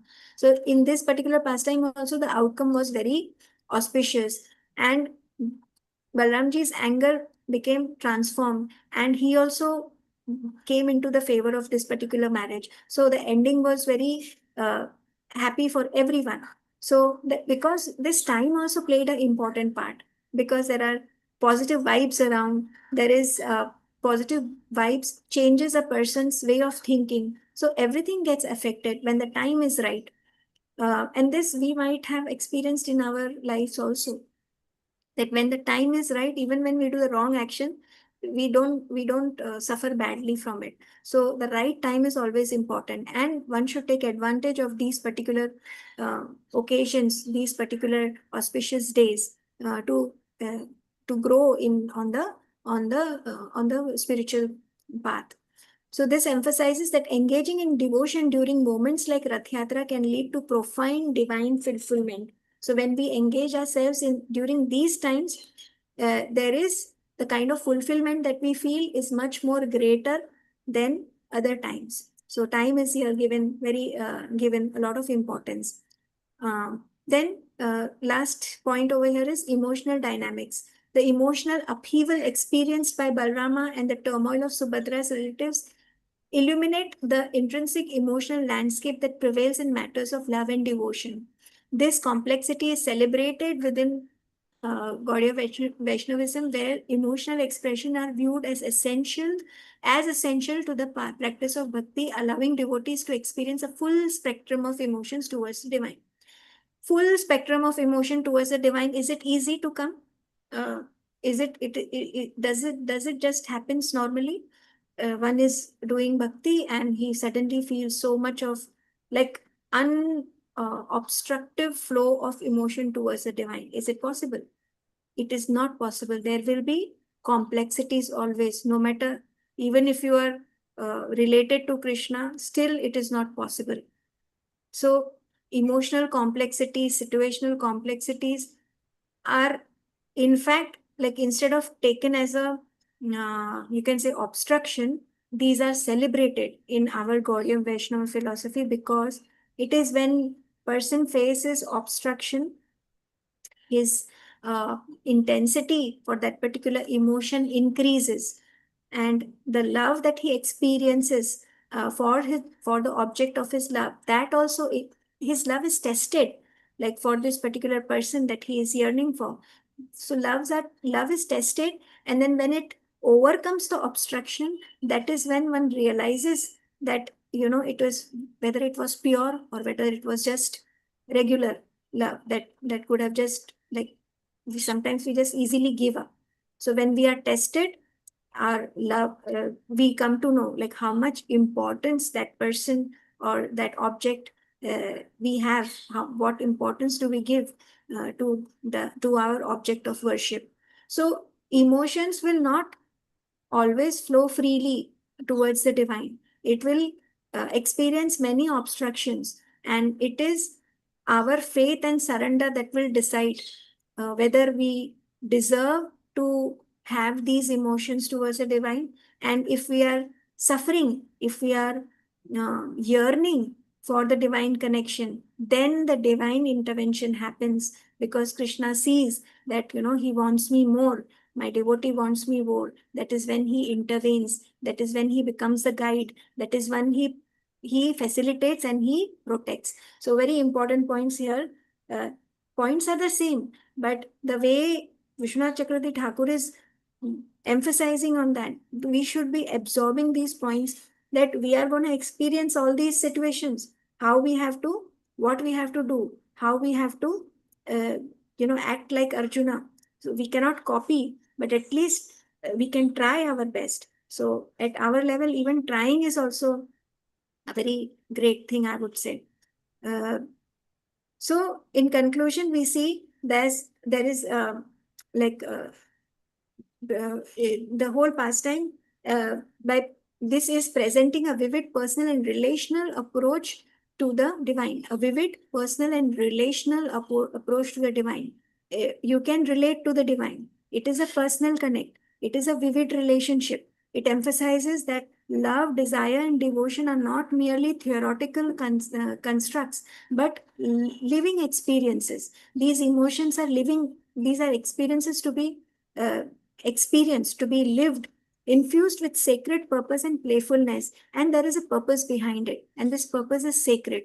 And also it is playful. It is very interesting. It is very lively. It will keep you immersed. It will keep you absorbed. So the interplay of characters and their emotions serves as a poignant reminder of the intimate bond between the devotee and the uh, divine. So the bond between the bhakta and Bhagwan is very intimate, illustrating that true devotion harmonizes both heartfelt yearning and community engagement.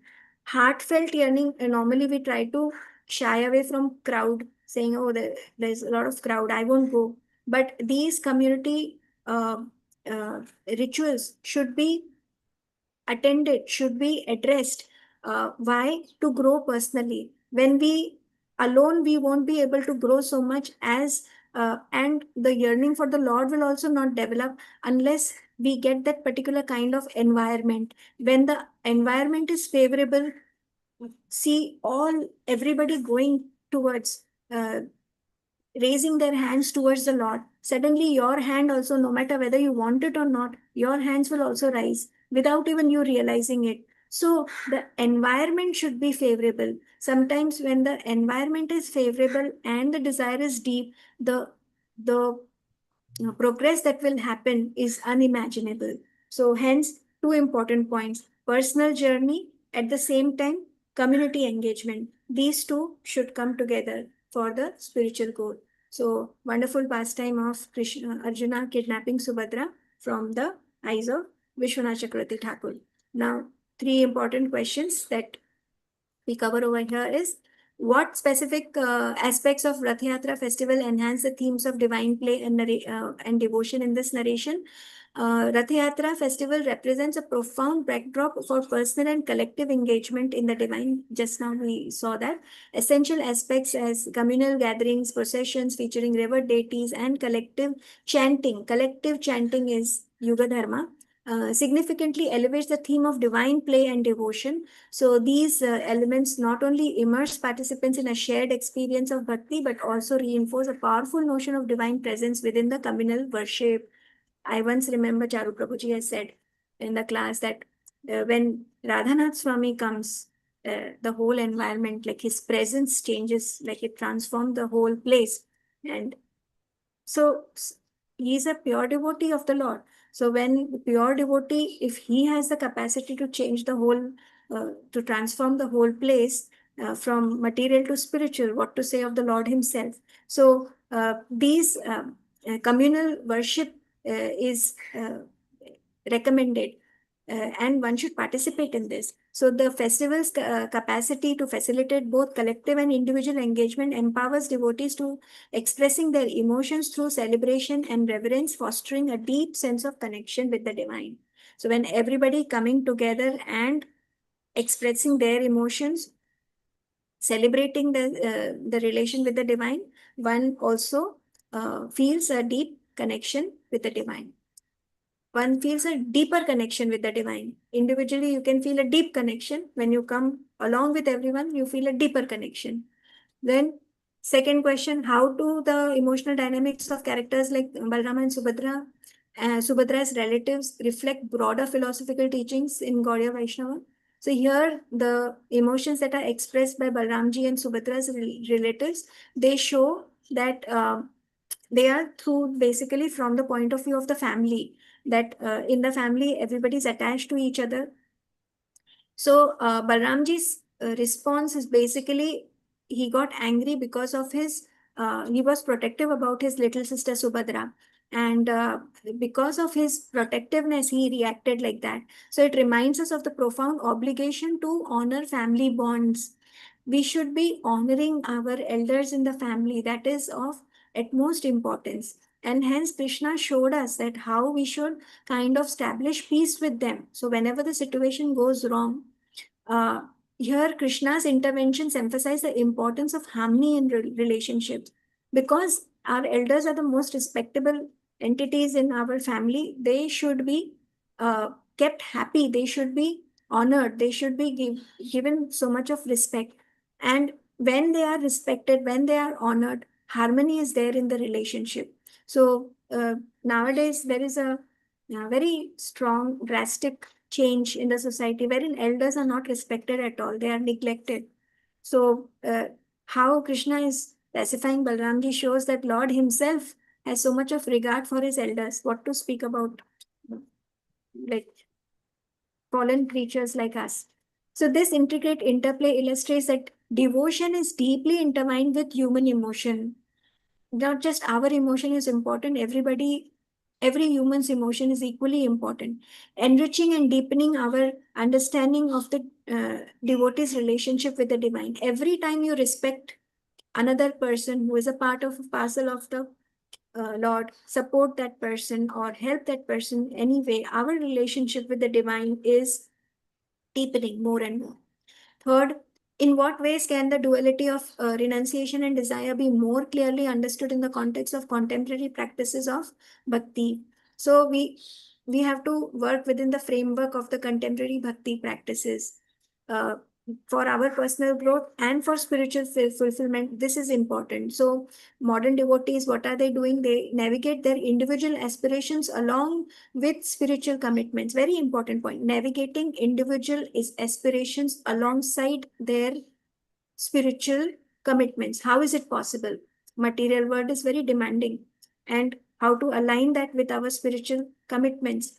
So we are doing to our best of the capacity the program that is being advocated to us.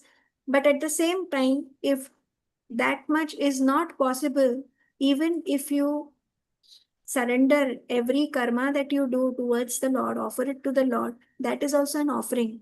So it is not every time a bhoga will be an offering.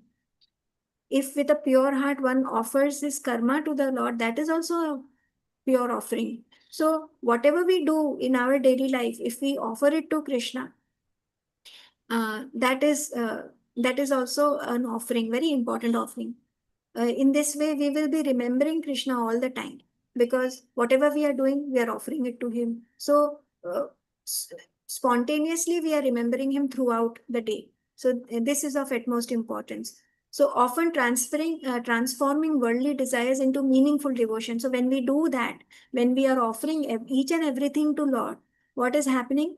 Our material desires are being transformed into meaningful devotion. So that is how we are growing in our devotional path. So even people who are like who are in a very hectic job nature, like army people, like doctors who are constantly being challenged by the material world's demands, they also have peace of mind. They can also have spirituality in their life more than us. In fact, these people are the ones who will have a stronger connection with the divine, because in every difficult task that they are doing, they are remembering the Lord. And while a person who is living a very comfortable life might not remember Lord, because he is in a comfortable space of uh, life. So devotion is for everyone in every situation. So that is the best part of devotion. So this transformative process allows them to perceive their aspirations as integral to the divine purpose. One have to have, like, one should not सब कुछ छोड़ के बैठना नहीं है. We have to do our aspirations, we have to do our duty, but as an integral part of, like, we have to align it to divine purpose. Krishna, I'm doing this for you. I'm working, I'm doing this for you. I'm eating for you. I'm taking your prasadam so that I can maintain my body and do some seva. So everything's aligned for Krishna's purpose, for him. Everything I'm doing it for you, the Lord. So this particular emotion has to be there. So by understanding this duality, we come to realize that renunciation does not necessitate the abandonment of personal desires. We don't have to leave. खाना छोड़ना नहीं है, खाना खाना है, but we have to take prasadam. Like, this is the food that you have given me. It is that I'm partaking. So my So if I'm eating prasadam, my mind will also become transformed. So it can involve a profound transformation of those desires. So when each and every action is directed, each and every action is Krishna centric, it will have, our desires will also get transformed. It will become different. It will become more divine into, and they will turn into expressions of love for the divine and dedicated service to community, effectively integrating them into a holistic spiritual journey. So our Gaudiya Vaishnava philosophy is a holistic spiritual journey, whereas the other philosophies are dry and dull philosophies. So this is the major difference between our Bhakti Marg and the other margs. So if we want, we can take a break, but if you want me to continue, I can continue. Anyone wants to take a break? Hare Krishna.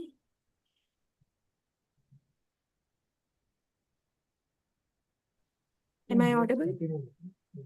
Yes, Mataji. Okay. Yes. Continue, Mataji. Continue. I think you have half Thank an you. hour. Okay. So another longer topic. So I'll just continue without the break. Thank you for supporting. So now let's see the other part of the pastime. This is also a very beautiful pastime where Lord personally blesses the king Bahulashva and the Brahmana Shrutadeva. Again, we are going through the topic, but this time with the through the eyes of Sri Vishwanath Chakravarti Thakur.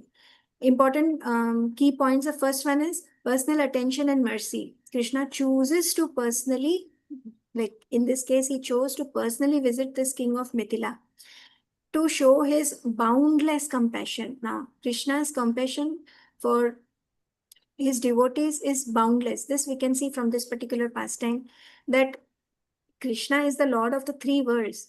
I mean, everybody is following him, but he could actually understand the love of these two devotees, that he decided, no, I have to go and visit them personally. Personally, he came. So just imagine the mercy of Krishna. So he actively engages with his followers. He is participating, he is reciprocating to them, fulfilling their innermost desire. So when a devotee is worshipping the God, with what intention does he worship the Lord? That one day I will get Lord's darshana, Lord will come and talk to me, he will communicate with me. This is the innermost desire of a devotee.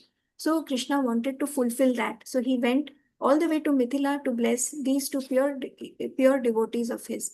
And it also shows that God is not distant, abstract principle, but deeply in loving deity who cherishes each and every devotee. All of us are equal to him, provided only our level of devotion segregates us.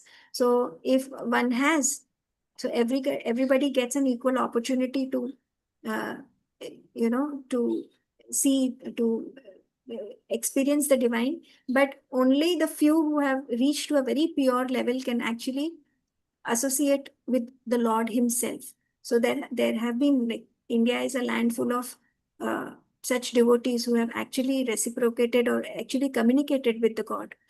Then following the consequence is the following point: reciprocal relationship. How is compared to other philosophies? Ours is the divine decides to reciprocate in the relationship. So here we can see this particular interaction between Krishna, King Bahulashva and Shrutadeva.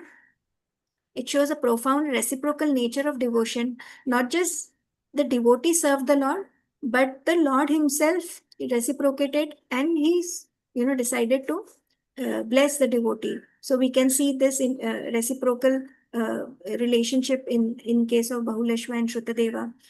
Krishna acknowledges and celebrates the faith of his devotees, who in turn express deep love. Now, which God celebrates the faith of a devotee? Have you ever come across such a philosophy where the faith of devotee is celebrated? This is only, I think it's only unique to Krishna consciousness, where the faith of not just acknowledging the faith, but he celebrates the faith of the devotee. So, and in turn, what does the devotee do? He expresses deep love and reverence towards the Lord. So this relationship is marked as a heartfelt intimacy, illustrating through the king's thoughts and prayers. The King Bahulashva has so many thoughts and he is praying so much.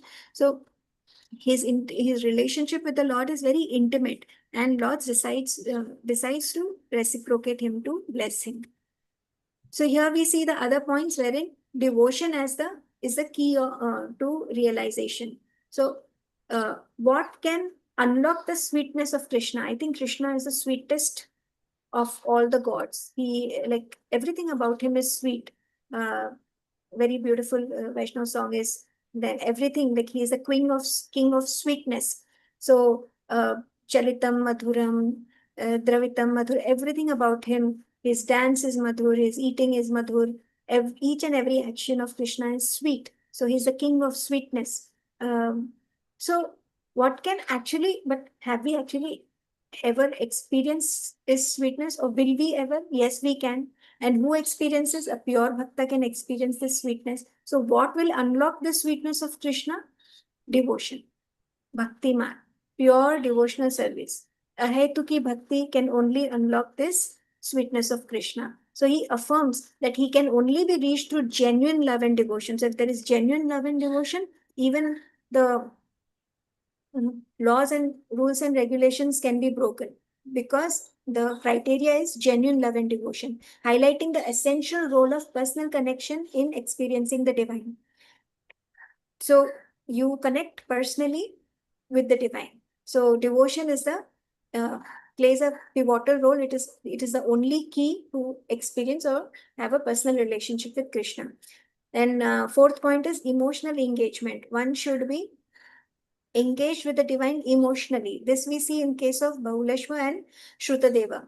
Like I will again go through the pastime, highlighting certain points, that how when Bahuleshwa saw Krishna, he was crying when he was serving Krishna in his palace. That time also he was crying, and Shrutadeva started dancing like a madman when Krishna came to his house. So why this happened? Can we do something like that? When we go to the temple, people are encouraging us, go dance, go dance. Still we are hesitating. But in this case, these devotees are pure. Their devotion is pure. They are emotionally involved with Krishna. That's the reason these expressions we can see, tears of joy falling, dancing ecstatically. So these demonstrate true devotion is rich with emotion. It cannot be dry.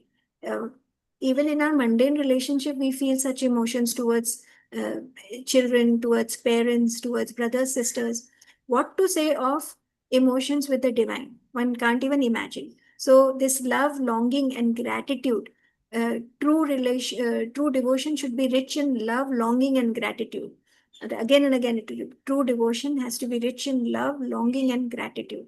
So their reactions to Krishna's presence clearly underscore a personal bhakti that stands a stark contrast to impersonal approaches found in other philosophies. This we have already seen. Then the fifth point is recognition of the divine in others. Only I and my God is not important. I, and along with my whole surrounding, and Krishna along with his whole paraphernalia, his whole world, every person or living entity who's a part and parcel of Krishna are important. This recognition, this understanding will completely destroy a false pride if one has. So Krishna's admiration for the Brahmanas. Why do Krishna admires Brahmanas the most? He is come to Shrutadeva and Bahuleshwar along with the pure Brahmanas, pure devotees. It emphasizes the significance of recognizing divine essence in others. That only Lord is not important, everything of Lord is important, every devotee of Lord is important. And especially in this case, Vishwanath Chakravarti is highlighting that among everything, Krishna's devotees are the most important. So even when we are doing little bit of devotee seva, here I would highlight in the last class, I was unable to come towards the laptop to sing the Narsim praise, and immediately Rajkumari Mataji took the initiative. So her little seva is like such a wonderful job that she did. I was so much thankful to her. So devotee seva can come, we get so many opportunities, and we can do it very small way, very big way, whatever ways it just comes. We don't even have to categorize it. This is a small seva, this is a big seva, this is like this is like that. Whatever little, even like a atom of sand, that seva also we get. We should do it because it is divine. Because everything related to Krishna is transcendental. Everything, all the service to Krishna, and he is in love with his devotees. So definitely it will be recognized more. So we look forward for Charu Prabhuji and Sharad Prabhuji to give us opportunities. This seva, recap seva, following seva, following seva. We should just be ready. Whether I know how to do it, I doesn't know, I do not know how to do it, I can do it wrong. Finally, I'll be corrected it. But my eagerness is important. So that is of utmost importance. So this acknowledgement nurtures a community rooted in love and respect, reinforcing the bonds between the followers. So when you are serving the community with love and respect, it further, increases our bond, establishes a bond with the Lord's followers. Other point is personal transformation through devotion. So transformative realization of the king recognizes that Krishna's mercy has awakened his devotion. So when Bahulashva, he saw that why is he feeling suddenly so much of upsurge of his emotions and so much of connection with the Lord. It is not his thing. It is not his contribution. It is all Krishna's mercy that his devotion has increased. It highlights the profound changes that arises from a personal connection with the divine. So when Krishna is there, suddenly you, whatever bhakti you're doing, that transforms completely and it becomes completely divine. So a person, so whatever endeavor we are doing, that is of importance, but only when Krishna graces that, then it becomes pure, then it grows. So Krishna's presence acts as a catalyst for spiritual growth and divine and deeper understanding. So why do we have a deity in all the houses? Because we should feel his presence. We should realize, oh, Krishna is not, yeah, he is everywhere, but where do I pour out my emotions to? In front of this deity who is there in my house. No, who is so easily accessible. So Krishna's presence acts as a catalyst in the spiritual growth. Day in and day out, I'm serving the deity, offering flowers, offering fruits, offering my devotion, lighting up a diya. These are what small steps of connecting with the Lord. So the growth is the growth is happening on the spiritual path. The understanding is deepening. The emotions are flowing towards the Lord.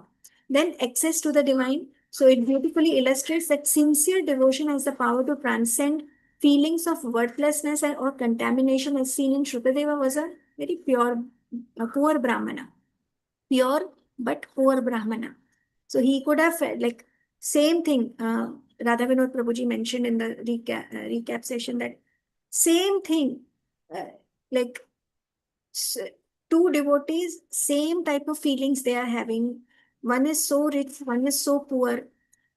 Yet when Shrutadeva did not even hesitate to invite Lord Krishna in his house, he open-heartedly invited Krishna with his house without even worrying for 1 second that how will I serve the Lord? In spite of his situation, he was not. He just invited the Lord. Why did he had the courage? Because of his pure devotion for the Lord. He invited the Lord, served him in his capacity, his possible way. Like we will see, like very quickly, I'll go through the story once again. So how did he serve? But still, there was no, like he transcended the feeling of unworthiness. How was Bahulashwa serving the Lord? How is Shrutadeva serving the Lord? We can see the contrast difference. But at the end of it, from Krishna's point of view, there is no difference because the feelings are very poor. So Shrutadeva could transcend the feelings of unworthiness and or contamination because of his devotion.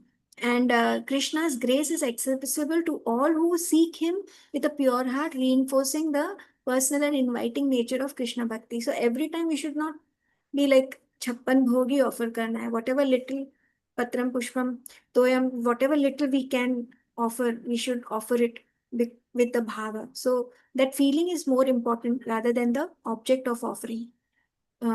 So here it concludes this particular narrative. showcases how Krishna Bhakti is defined by the dynamic and personal relationship between divine and the devotee, and it emphasizes love, emotional engagement, and transformative power. So when the engagement is on an emotional level and with lot of pure love, that time the transformation happens, setting apart from more impersonal spiritual philosophy. So our philosophies is more fulfilling. And we will take these particular three last answers in the after I very quickly go through the story from Vishwanath Chakravarti Thakur's point of view. Now here, Vishwanath Chakravarti Thakur completed his narration of Subhadra being kidnapped by Arjuna. Now he didn't even wait. Like he just continued to say this pastime of this particular two devotees in the city of Mithila. Why he did not even wait? Like in other pastimes, Parishit Maharaj was asking him, "Oh, tell me about this, tell me about that." Here, Sukhdev Goswami didn't even wait. He just started narrating the pastimes of this particular pastime of Lord Krishna. Why? Because he had witnessed and he immediately, spontaneously remembered this particular pastime. So he just started narrating it without even being asked. So here, like it, like if you are Krishnasya, that means if you a Brahmana accepted, like why is like Shrutadeva a very pure Brahmana? It said that there was this very like devotee of Krishna whose name was Shrutadeva, and he was a first class Brahman, and satisfied by his unalloyed devotion service, Krishna. Uh, eh, Service to Krishna, this Brahmana was peaceful in his life, he was learned, and he was free from sense gratification. So in the verse, the word is mentioned Krishnasya. So why is this Brahmana perfect Brahmana, Shrutadeva? Because he accepted Krishna as his master and he was living a life that is prescribed for a Brahmana, a peaceful life. He was learned and all his knowledge was related to Krishna and he was free from sense gratification. So this is how a pure Brahmana should be. So then he was living like this Brahmana was living in the city of Mithila, and Mithila is the capital city of the kingdom of Videha.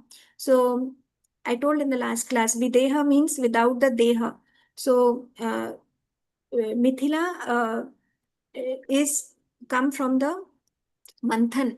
There was this churning of King Nimi's body, and from his dead body, his the son was born, like he was churned. So this particular name of the king was King Janaka. So King Janaka was produced from the churning of the dead body of King Nimi. And because his name was Janaka, and he came to know as Videha because he was born from without the body. Hence, the name of the kingdom was Videha, and the city, capital city was Mithila, that is churning. So this particular Brahman was a religious Brahmana, but he was a householder Brahmana in the city of Mithila, and he managed to fulfill his obligations while maintaining himself in whatever sustenance easily came to him. So here, the important point is that Shrutadeva was maintaining himself by accepting whatever food came on its own accord to him. He was not actively engaged in earning a livelihood, but whatever spontaneously or naturally Krishna was naturally what was coming to him by providence, he was living his life on that. So just imagine, he was such a pure Brahmana. Then this king also, King Bahulashva. Why is this king very important, very pure devotee? Because he was free from false ego. Uh, the false ego is there. Normally, a ruler of a kingdom has a false ego. A king without false ego is a very rare situation. So this particular king, Bahulashva, was free of false ego. And he was the descendant of the Mithila dynasty. And both these devotees are very pure devotees of the Lord. So this ruler who was in the line of King Janaka, that who King Janaka was also known as Videha, he was not falsely proud over being a king. He was without the uh, pride. So that is a very important thing. So that's why Lord was pleased with both of them. So one was who was completely surrendered to Krishna, and he was living life with whatever is coming to him as prasadam. So he would live his life accordingly. And remember, Shrutadeva was not alone, he had a family. So whatever was coming to him by providence for him and his family, he was living, he was happy and content with that kind of life. And the king, being the ruler of a big kingdom, he was completely devoid of false ego. So this made, and they were above, and the most important, they were pure devotees. They were worshipping Krishna, and they were surrendered devotees of the Lord. So this, because of this, Krishna was pleased on both of them. So you can't expect that, because we start worshipping Krishna, Krishna will give us darshan. Not possible. Just imagine the kind of surrender these two devotees have, and why. That's the reason they are like considered as, they are pure devotees, and hence Lord decided to bless them personally. So Vishwanath Chakravarti Thakur says that Lord was pleased, satisfied with both of them. And this implies that both King Bahuleshwar and Shrutadeva could, like, they could not come to Dwarika to personally visit Krishna because they were duty bound to serve their own family deities. That is the reason Krishna went out of his way to bless these eager devotees, and he left Dwarika. And when he left Dwarika, he told Daruka, his chariot driver, to take him to Mithila. And on, like, when he was going on his chariot, Krishna saw these sages walking behind him. So these rishi munis were walking behind him, and Krishna understood that they might have been fatigued. So Krishna forcibly placed them on his chariot, and then he went off to Mithila. So, and along these sages, who were these sages? These were not like very pure sages like Narada, Vaman Deva, Atri, Krishna Dvaipayana Vyasa, Dvaipayana Vyasa, Parshurama. So, like, these were the sages who were accompanying Lord Krishna. So here Vishwanath Chakravarti Thakur says, Krishna Dvaipayana Vyasa is Krishna, Parshurama is Rama, Sukadeva Goswami is Aham. So all these these were very, very pure devotees of the Lord. And then along with these devotees, Krishna is crossing all these various cities on his way to Mithila. And on every city and town that Krishna is passing, people are coming forward to worship him. They are offering arga with their hands, and they are worshipping, you know, like how, because for them, suddenly seeing Krishna is like sun is rising along with his planets. That's how the people were feeling. So now Krishna is like crossing these particular places like Anartha, Dhanva, Kanka, Matsya, Panchala, all these kingdoms he is crossing. And the residents of Anartha and other kingdoms who were on the Krishna's path, and even others who were far away from Krishna, it was as if they were drinking the nectar from Krishna's eyes. uh, Krishna was glancing over them, and they were drinking. Like when they saw Krishna's lotus face, it was as if they were drinking the nectar from Krishna's lotus face by looking at him. And simply by glancing at those who came to see him, Krishna, uh, spiritually, he delivered them from the blindness of materialism. Like one look of Krishna over them, and their veil of materialism just goes off. He made them fearless with his divine vision. And it was also heard that demigods were also among these people who were surrounding Krishna and singing his glories. And this particular trip of Krishna purified the entire universe and destroyed all the misfortune. And finally, he reached Videha, this particular kingdom. So Vishwanath Chakravarti is asking, how could these people relish the sweetness of Krishna's transcendental form with their mundane vision? Prabhuji also explained in the recap. He says that Krishna destroyed the ignorance in their eyes. By his merciful glance, he destroyed the ignorance in his eyes and bestowed upon them realization of the supreme object and devotion. So when Krishna did that, when he looked at him, their materialism just got destroyed, and they were bestowed with realization of, like, they were bestowed with devotion. That is the reason they could see Krishna with their mundane eyes. And Krishna himself, Krishna says that I am the only attainable, like, bhakti should be only towards me. Like, if you're doing bhakti, the object of worship should be me. So Krishna himself states that in Uddhava Gita. So hearing that Lord has come, so the residents of Mithila and other villages of the other parts of Videha, they came happily to receive the Lord and offering their um, obeisances to the Lord. So the moment people saw Lord Uttama Shloka, their faces and hearts, they blossomed with affection.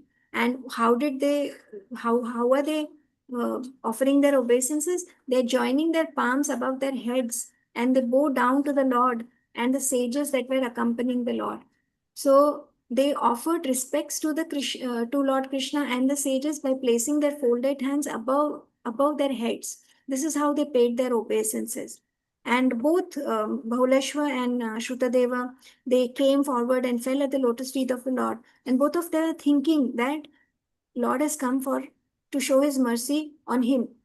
Shrutadeva is thinking Lord has come to give mercy to me, and Bahuleshwar is thinking Lord has come to give mercy to me. So at the same time, uh, uh, Shrutadeva and Bahuleshwar, they came forward with joining hands, and both of them invited Lord uh, to be his guest at the home. Both of them are inviting Lord at the same time. So here they are very with lot of humility. They are inviting Lord to come to their house. So and Lord wants to please both of them. So he accepted both their invitations. He simultaneously went to both the houses, and neither could see him entering the other house. So Vishnu Chakravarti Thakur is saying that understanding that both Shrutadeva and Bahuleshwar wanted him to visit home, Krishna manifested himself and all the sages in duplicate forms. And he entered both the houses without the other person seeing it. Like the king thought, Krishna is merciful to him and he has accepted my invitation, and that's why he's coming to my house. And same Shrutadeva is thinking.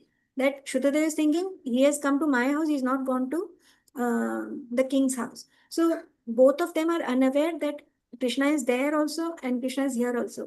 They are thinking Shrutadeva is not God Krishna. Shrutadeva is thinking Bahuleshwar is not God Krishna. I have God Krishna. Both of them are ignorant that he is at both the places. So Krishna manifested into, like, everyone into two forms, one joyful Krishna and one despondent Krishna. So the person who are associated with Shrutadeva, they are thinking that Bahuleshwar is without Krishna. And Bahuleshwar's army is thinking that Shrutadeva is without Krishna. So there are two aspects of Krishna that we can see here. So when Bahuleshwar saw, like, Krishna approaching his house from a distance, he started to cry. His heart started jumping. So then whatever he could do in his capacity, he offered them seats of honor and wonderful comfortable cushions and asanas, and make them seated. His tears would not stop flowing, and he bowed down, he washed their feet. So much of fragrances, flowers, sandalwood, whatever, like, what the best of the offerings that he can. Then he worships he worshipped uh, the saints also who are accompanying Lord Krishna. And so because of these tears that were falling from Bahuleshwar's eyes, that, like, you can see this emotional upsurge in Bahuleshwar that he is feeling when Krishna is around. And when Bahuleshwar offered him the best of food, And after satisfying the Lord and his devotees, Bahulashwar started talking to Lord in very sweet, gentle voice. He took Lord's feet in his lap and he very happily massaged it. And he's saying to the Lord that when he was massaging massaging Lord's feet, he was thinking that Lord, you are the supreme consciousness. You are the most merciful. You have awakened devotion in a person who is inert like me, like I am like just a dead matter. You are the person who's awakened this devotion in me. You are the witness of pious and pious actions, and you know whatever little devotional service I have done. And uh, like I don't need to say anything to you. And it is because of this little bit of service that I have done is that you have uh, you know given me your darshan. So he is thinking like that. Then uh, he says that you are like your devotee is more dear to you than Lord Balrama, than your son Brahma, than your wife Lakshmi ji. Your devotee is so dear to you, and you have come so far away to from Dwarika to show yourself to me. This has proved that how we are so important for you, how we are so dear to you. So you have mercifully appeared in front, like for us, because you have, like, because of our pure devotion, and we have this pure devotion because we are because you have given us this devotion. So everything uh, uh, this Bahulashwa is saying to Lord is the humble words that he's speaking is so sweet. We can see his humility as a king.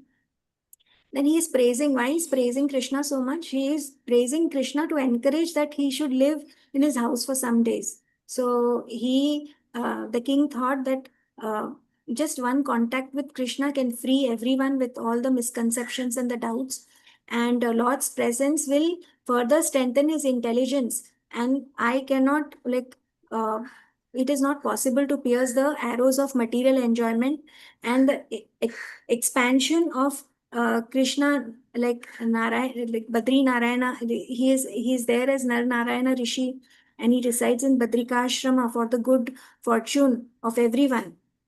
So since Lord has come, he should reside in my place for some days. So Krishna, like he had this, like he expressed his desire.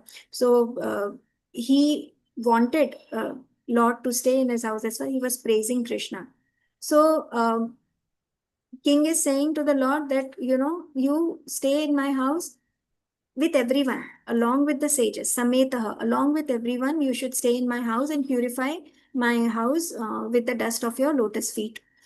Then here, Shrutadeva, on the other side, we see Shrutadeva is receiving Lord Achyuta in his home with the same enthusiasm that the king has. It is no less, although he is poor, but enthusiasm is equal. So he is bowing down at the feet of the Lord and the sages. Shrutadeva started dancing. How he was dancing, he just took hold of his shawl in his hand, he started waving on his head, and he started dancing when Krishna came to his house. So then he started bringing mats of grass and mades of grass or straw. And this also, he didn't have these asanas, kusha asanas, he didn't have in his house. He went and borrowed from the neighbors the extra mats and all. So there was no hesitation, there was no feeling of lowness in him, that I can't serve in the best of the capacity. Whatever he could, he did it with pure love. So then as he Bahulashwar served Krishna and his devotees, Shrutadeva also in his capacity served Krishna and his devotees. So now he has also washed Krishna's hand and taken his feet on his lap and massaging. And he is thinking, what is Shrutadeva wondering? How, like, he is wondering for what reason am I able to see Krishna? He is thinking that, and he is astonished that how did I ever get to meet these sages are so powerful that their foot dust, they purify the holy places also. So he's thinking like, why I got this fortune.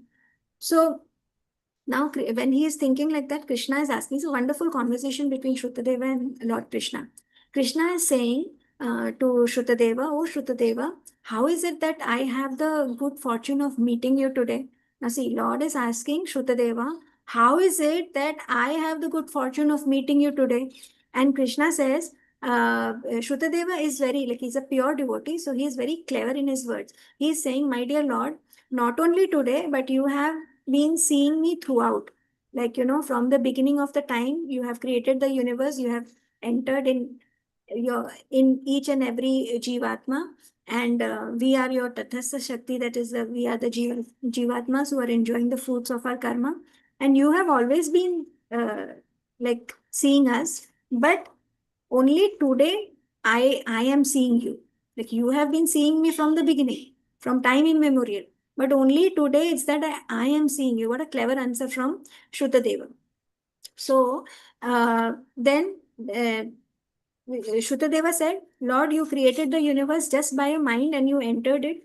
Like, just imagine a person who is creating a dream, and he walks into that dream and he is seeing, experiencing and seeing everything. And in the similar way, you also, like, just like the person, you perceive this world and you manifest it through your Maya. And from the beginning till now, you have been seeing me. But today I have got your mercy that I can see you." So Krishna said, "But people like you who are engaged in my Shravanam Kirtanam certainly can see me." So Shrutadeva is saying, "You appear within those people who talk about you and who are your devotees. But for those whose minds are for those devotees whose minds are spotless, they are devoid of contaminations as envy. But I am not that great. I am full of contamination. So by appearing here in person, you have shown your unboundless mercy. Like, I am not those." So we can see the humility of Shrutadeva over here. So here, then Shrutadeva said, "I have noticed that you display very, like, wonderful qualities. You reside in the hearts of the devotees and non-devotees, but you are visible only to your devotees. So, and you are far away from the non-devotees. You are invisible to your non-devotees. So Krishna is asking Shrutadeva, how is it possible for me to be both in their hearts and also away from? So again, Shrutadeva answered very cleverly. He said, "You are far away from those immersed in ignorance who are covered with the pride and envy, but you are very near and easily available for those humble souls who are forever thinking about you in their hearts."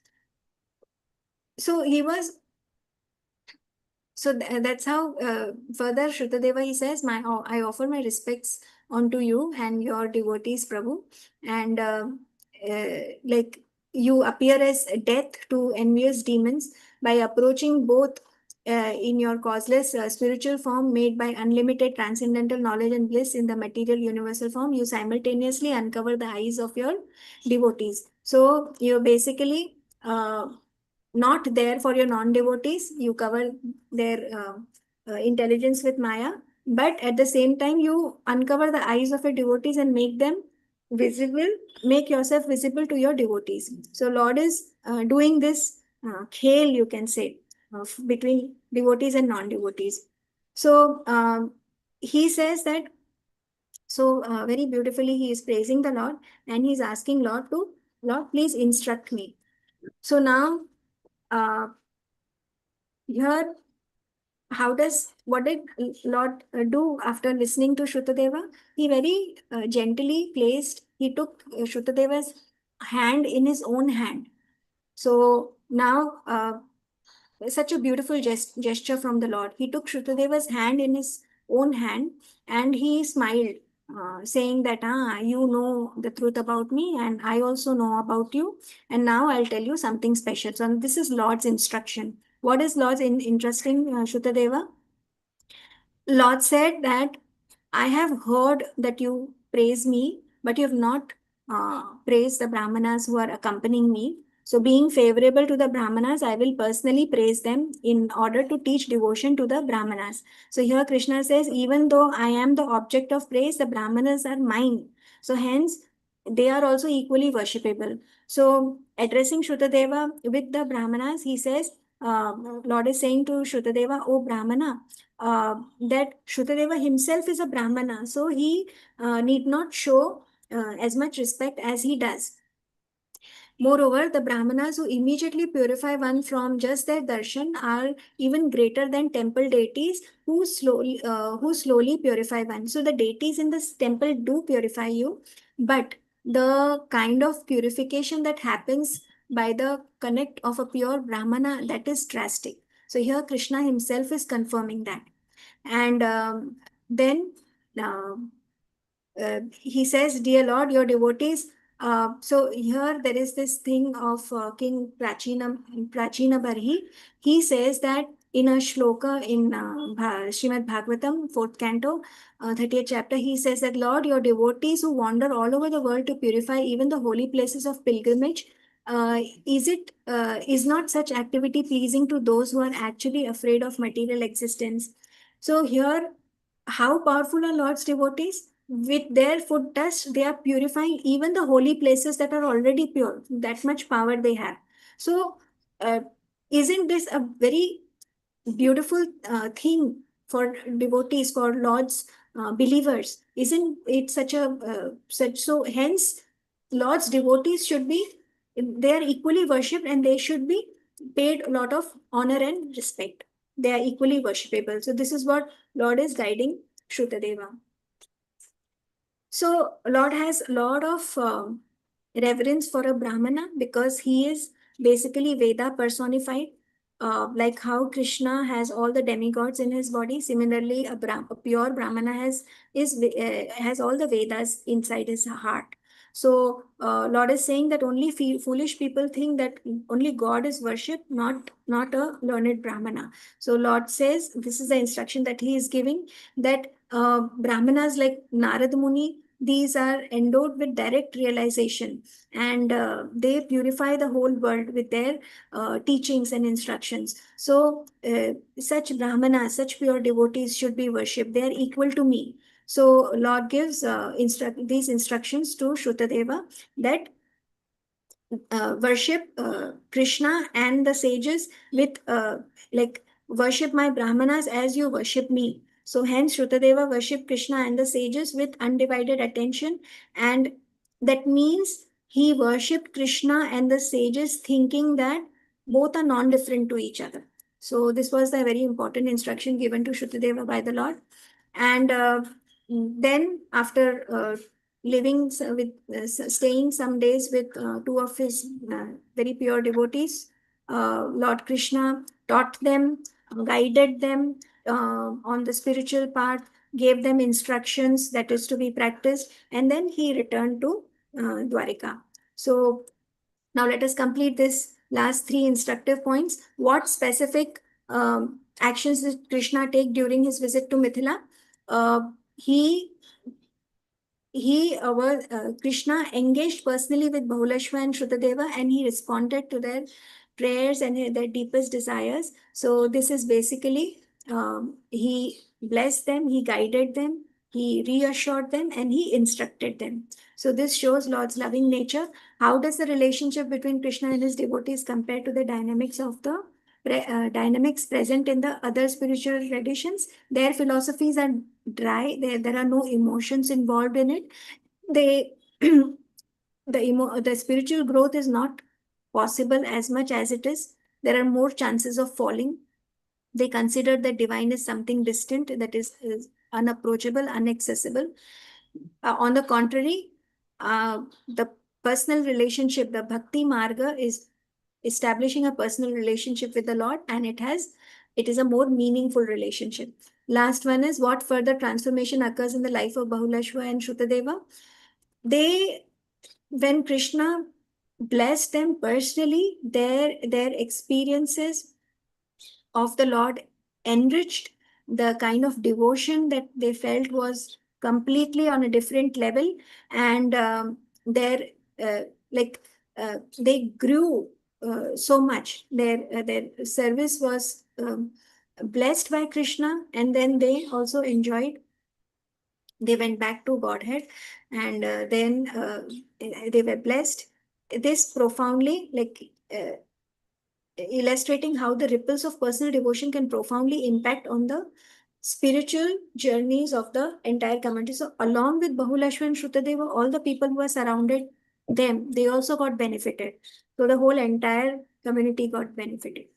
So, although we took the same topic, but it was through the lens of Vishwanath Chakravarti Thakur, who went into great depth, dive deeper into these two particular pastimes, making it more sweeter for us, making us relish it more. So I've done with this today's lesson 127. Any questions, comments are most welcome. Please correct me if I've gone wrong. Hare Krishna. Open for discussion. I think I've just taken a long time. You have said and so beautiful. Such great length. You have done such a beautiful, deep study, you know. Prabhuji, it was very difficult for me. I didn't know what to say because it was the same chapter. And I was like, how to go about it, I didn't know. It is without your slides, it's just not possible, Prabhuji. You did a lot more than my slides. So beautiful, so much in depth. It's really commendable. Prabhuji. Very true, Prabhuji. So wonderful class, Mataji. So wonderful class. Thank you so much. Most Krishna must important be very- takeaway must be message very is pleased. sadhu sang. Krishna must be very pleased with you, Mataji. Of course. Bye. Yes, Very Prabhuji, nice. very right. You are right. Prabhuji, you only be pleased with me, that is enough for me. I'm very fallen, don't talk like that. If Shiksha Yes, Guru humility. please, Krishna always please. Jai. Very nice, Mataji. Samta Mataji, very good explanation. Very good. In depth, as Charu Prabhu said. There is a one question I wanted to ask. You said that we need to do, with wholeheartedly and all. I mean, practically, so when even we take the like a chanting and all, mechanical. I mean, I'm talking myself. So the mechanical things are going on here. Okay, if I finish 16 round, okay, yaba, it is enough for the day. That's what we are in that stage. Until unless we have to be in the heart, chanting and all, it is very very difficult to come to that level. Could you please give some of the tips, Mataji, how we can wholeheartedly do this bhakti? So that is what we don't want to do mechanical, just mechanical way. So please, Hare Krishna. Thank you, Prabhuji. Very nice question. I will say as per like what I feel, then Prabhuji can guide further. What I feel is, yes, it was also mentioned like in the lesson that it is very challenging on the material level when you are practicing spiritual life or when you are practicing devotion, and it's just not possible. I think the only thing that will help is surrender. Like when you surrender, even I don't get that feeling when I'm chanting, and more after completing the rounds. Mind, it happens mechanically, the mind is flying here and thinking of other stuff, then it comes back. Once Radhanath Maharaj had said that this is a path, this path of devotion is more of begging. You have to be so humble that you are begging from each and every, like even from an enemy you beg that, please bless me so that I progress in my spiritual path. So what happens when we are begging? When we are begging, we develop this humility. Our false ego is completely destroyed. And when we come to such a humble state, only and who will bless? Who will normally in a material world, no matter how much you cry, people don't pay heed to you. There is no sympathy, But God is the most like He does. Actual sympathy and empathy is given by Lord. He is the universal protector. So when we beg in a very humble mood, that time the quality of rounds improve. So what I realized is, how does the feeling come? How does the emotion come? When you ask for it, that, okay, I'm doing Lord, but there is no emotion.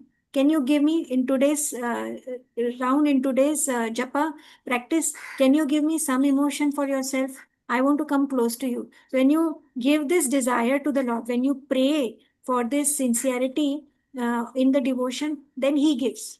Then I feel sometimes he just becomes generous and gives little bit of devotion and that thing. So I think that is when you connect with a personal level. It is not possible that you're asking something from God and He's not giving. He might not give you material possession, but if you ask anything on a spiritual level, He will wholeheartedly give. So I think before the practice, if you start with a small, humble prayer, that my mind should be on my rounds and the names that I'm chanting, and then I should, during this particular session of japa, I should develop some closeness, some connect with you. Definitely, there will be a change in the rounds, in the chanting that we are doing. I feel like that, Prabhuji. Correct me if I'm wrong. Thank you, Mataji. Yes, I mean, indeed, it is true, now the Damodara month is going on. I can just connect your what you said. Mother Yashoda wanted to bind Krishna, catching hold of Krishna. In one point, she was unable to do that one. When she did the surrender, then Krishna himself gets bound. So, I mean, humility and surrender invokes the Lord's mercy or help from the Lord. That's what I can take from your explanation. Thank you, Mataji. Hare Krishna. In today's chapter also we saw that King Bahuleshwar is thinking that from where this devotion is coming. This I have never experienced this emotions I have never experienced this. How was he feeling that? He was a king on a material level. His responsibilities are more than ordinary people. But it was the Lord's presence. Lord's presence is what? Lord's grace that made his devotion powerful, that made him. So we cannot approach God on our own. Only by the desire also it's not possible. Only when he blesses us. And he'll bless us when we are when we approach him in the most like in a most humble manner.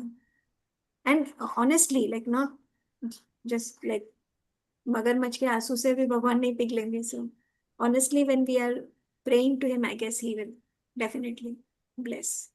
Thank you, Mataji. Very nice. Thank you so much. Hare Krishna. Thank you, Prabhuji.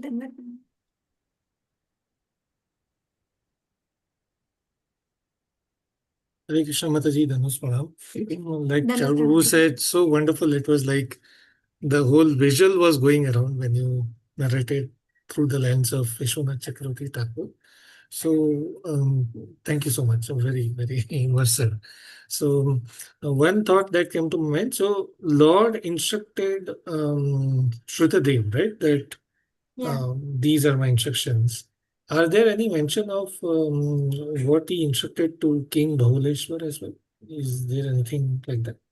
In the Bhagavatam, it was mentioned that when Bahuleshwar started praising the Lord, and he was basically praising with the intention that Lord should grace him and stay with him for some days. So this was his prayer. So that Lord fulfilled. But about the instruction is not mentioned. The instruction was mentioned when he was in the house of Shrutadev. So that is mentioned in the Bhagavatam, Prabhuji. I don't know if Sharad Prabhuji can highlight more. Okay, thank you very much. That was my only thought, right? Question. The other thought is we often see like how Lord Krishna behaves. As you mentioned, there are two devotees or many gopis. He will go to house of one, and they will feel that exclusivity. Lord is only with me, but not with the other person. So that part is little bit puzzling. Like only with me is fine, or with me is fine. Why not with someone else? I don't know why he make that realize. Like with the gopis also, he will give that exclusive. I am with you, but not with others. So because these are exalted devotees, so I don't think jealousy is the part here. No, it's not jealousy, but probably definitely not jealousy, Prabhuji. But what I feel is maybe they are being tested. The moment a little bit of pride sprouts up, he will go away. So he will try test in all possible ways. That's the reason maybe the feeling comes. Oh, he is with me, he's not with others. He's not with others, and then he will leave them. Okay. Sanjay Prabhuji, Yes. Yes, Sanjay Prabhuji, we covered this thing in one of the classes a long time back. It's called Mamatva Bhava, Remember Yes. that we discussed various bhavas that comes into play, especially, that not just from Shraddha to Prema, but from beyond Prema. There are nine stages are there. So in the 9 stages, one of the stage, I forgot exact name, that there's a further classification, one which is Mamatva Bhav and one which is another. So that in Bhagavatam, not only Bhagavatam, but even the other classes that we discuss, other courses at much greater length, this is explained in much deeper level. Yes. So there are two kinds of devotees: one with the Mamatva Bhava, one with for general. Sharad Prabhuji can shed more light. Sharad Prabhuji, you like प्रभुजी रागात्मिक भक्त रागात्मिक भक्त प्रभुजी at that time, obviously this raga is there, but there is a much deeper level. There are 9 stages are there. Sharad Prabhuji? Yes, Prabhuji. That is a yes, that we have learned in so many classes. It is much beyond that. But here I just want to say one thing on Sanjeev Prabhuji's. No, this was his question only. Okay, or Rajiv Prabhuji. Okay, like we chant the name of the Lord, but we are not so much engrossed in it. Our mind is somewhere else. And we are not. We have not total attention toward it. My Guru Maharaj says one should forget about all these things. The very fact that you are chanting the name of the Lord, the aim is achieved. You just forget about what else is happening anywhere else. Will reach much at a much higher level later on, gradually. If not at this stage, at other stages that will come later on. But our job is only to do chanting. And chanting, how it should be done? It should be done continuously, 24 hours a day. Not that we chant just 16 rounds and stop it thereafter. Wherever possible, throughout the day, we should remember the Lord and chant. Then only you will get the full benefits of chanting. It is not that only 16 rounds chanting and then you divert yourself to all other things. Yes, you do all other things, all your worldly duties everywhere, but you remember, keep on remembering the Lord continuously, then you will be able to reach Him very, very easily. Let me add one more So point. nice. These bhavas and emotions, they have to develop naturally.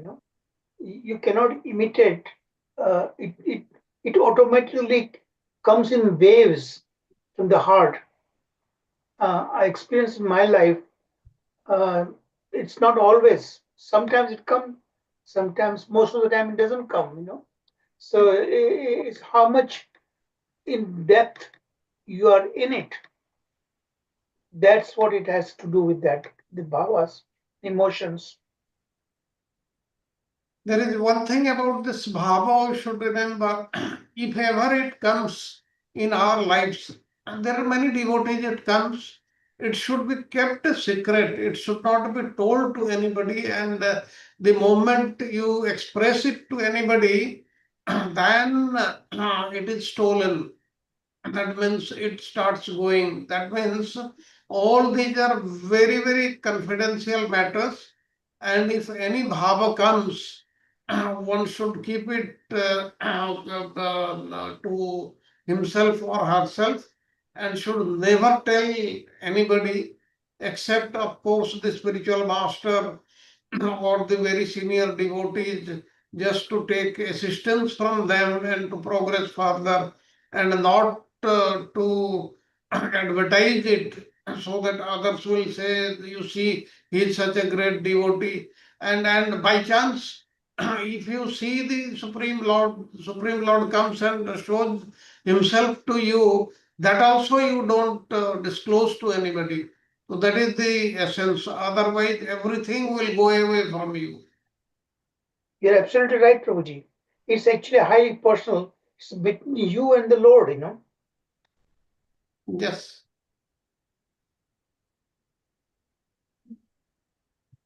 Other thing that I can also add here to Rajiv Prabhu's question is when the mind is doing it mechanical, mind has this nature of playing games because it always wants to divert you from walking on the spiritual path.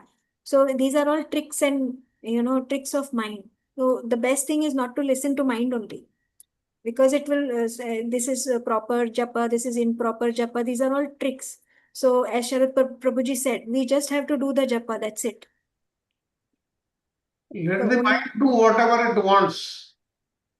But once you have realized, bring back to the original thing. As given in Bhagavad Gita, it is extremely difficult to control the mind and it is beyond us. Therefore, we should stress ourselves or concentrate on chanting only.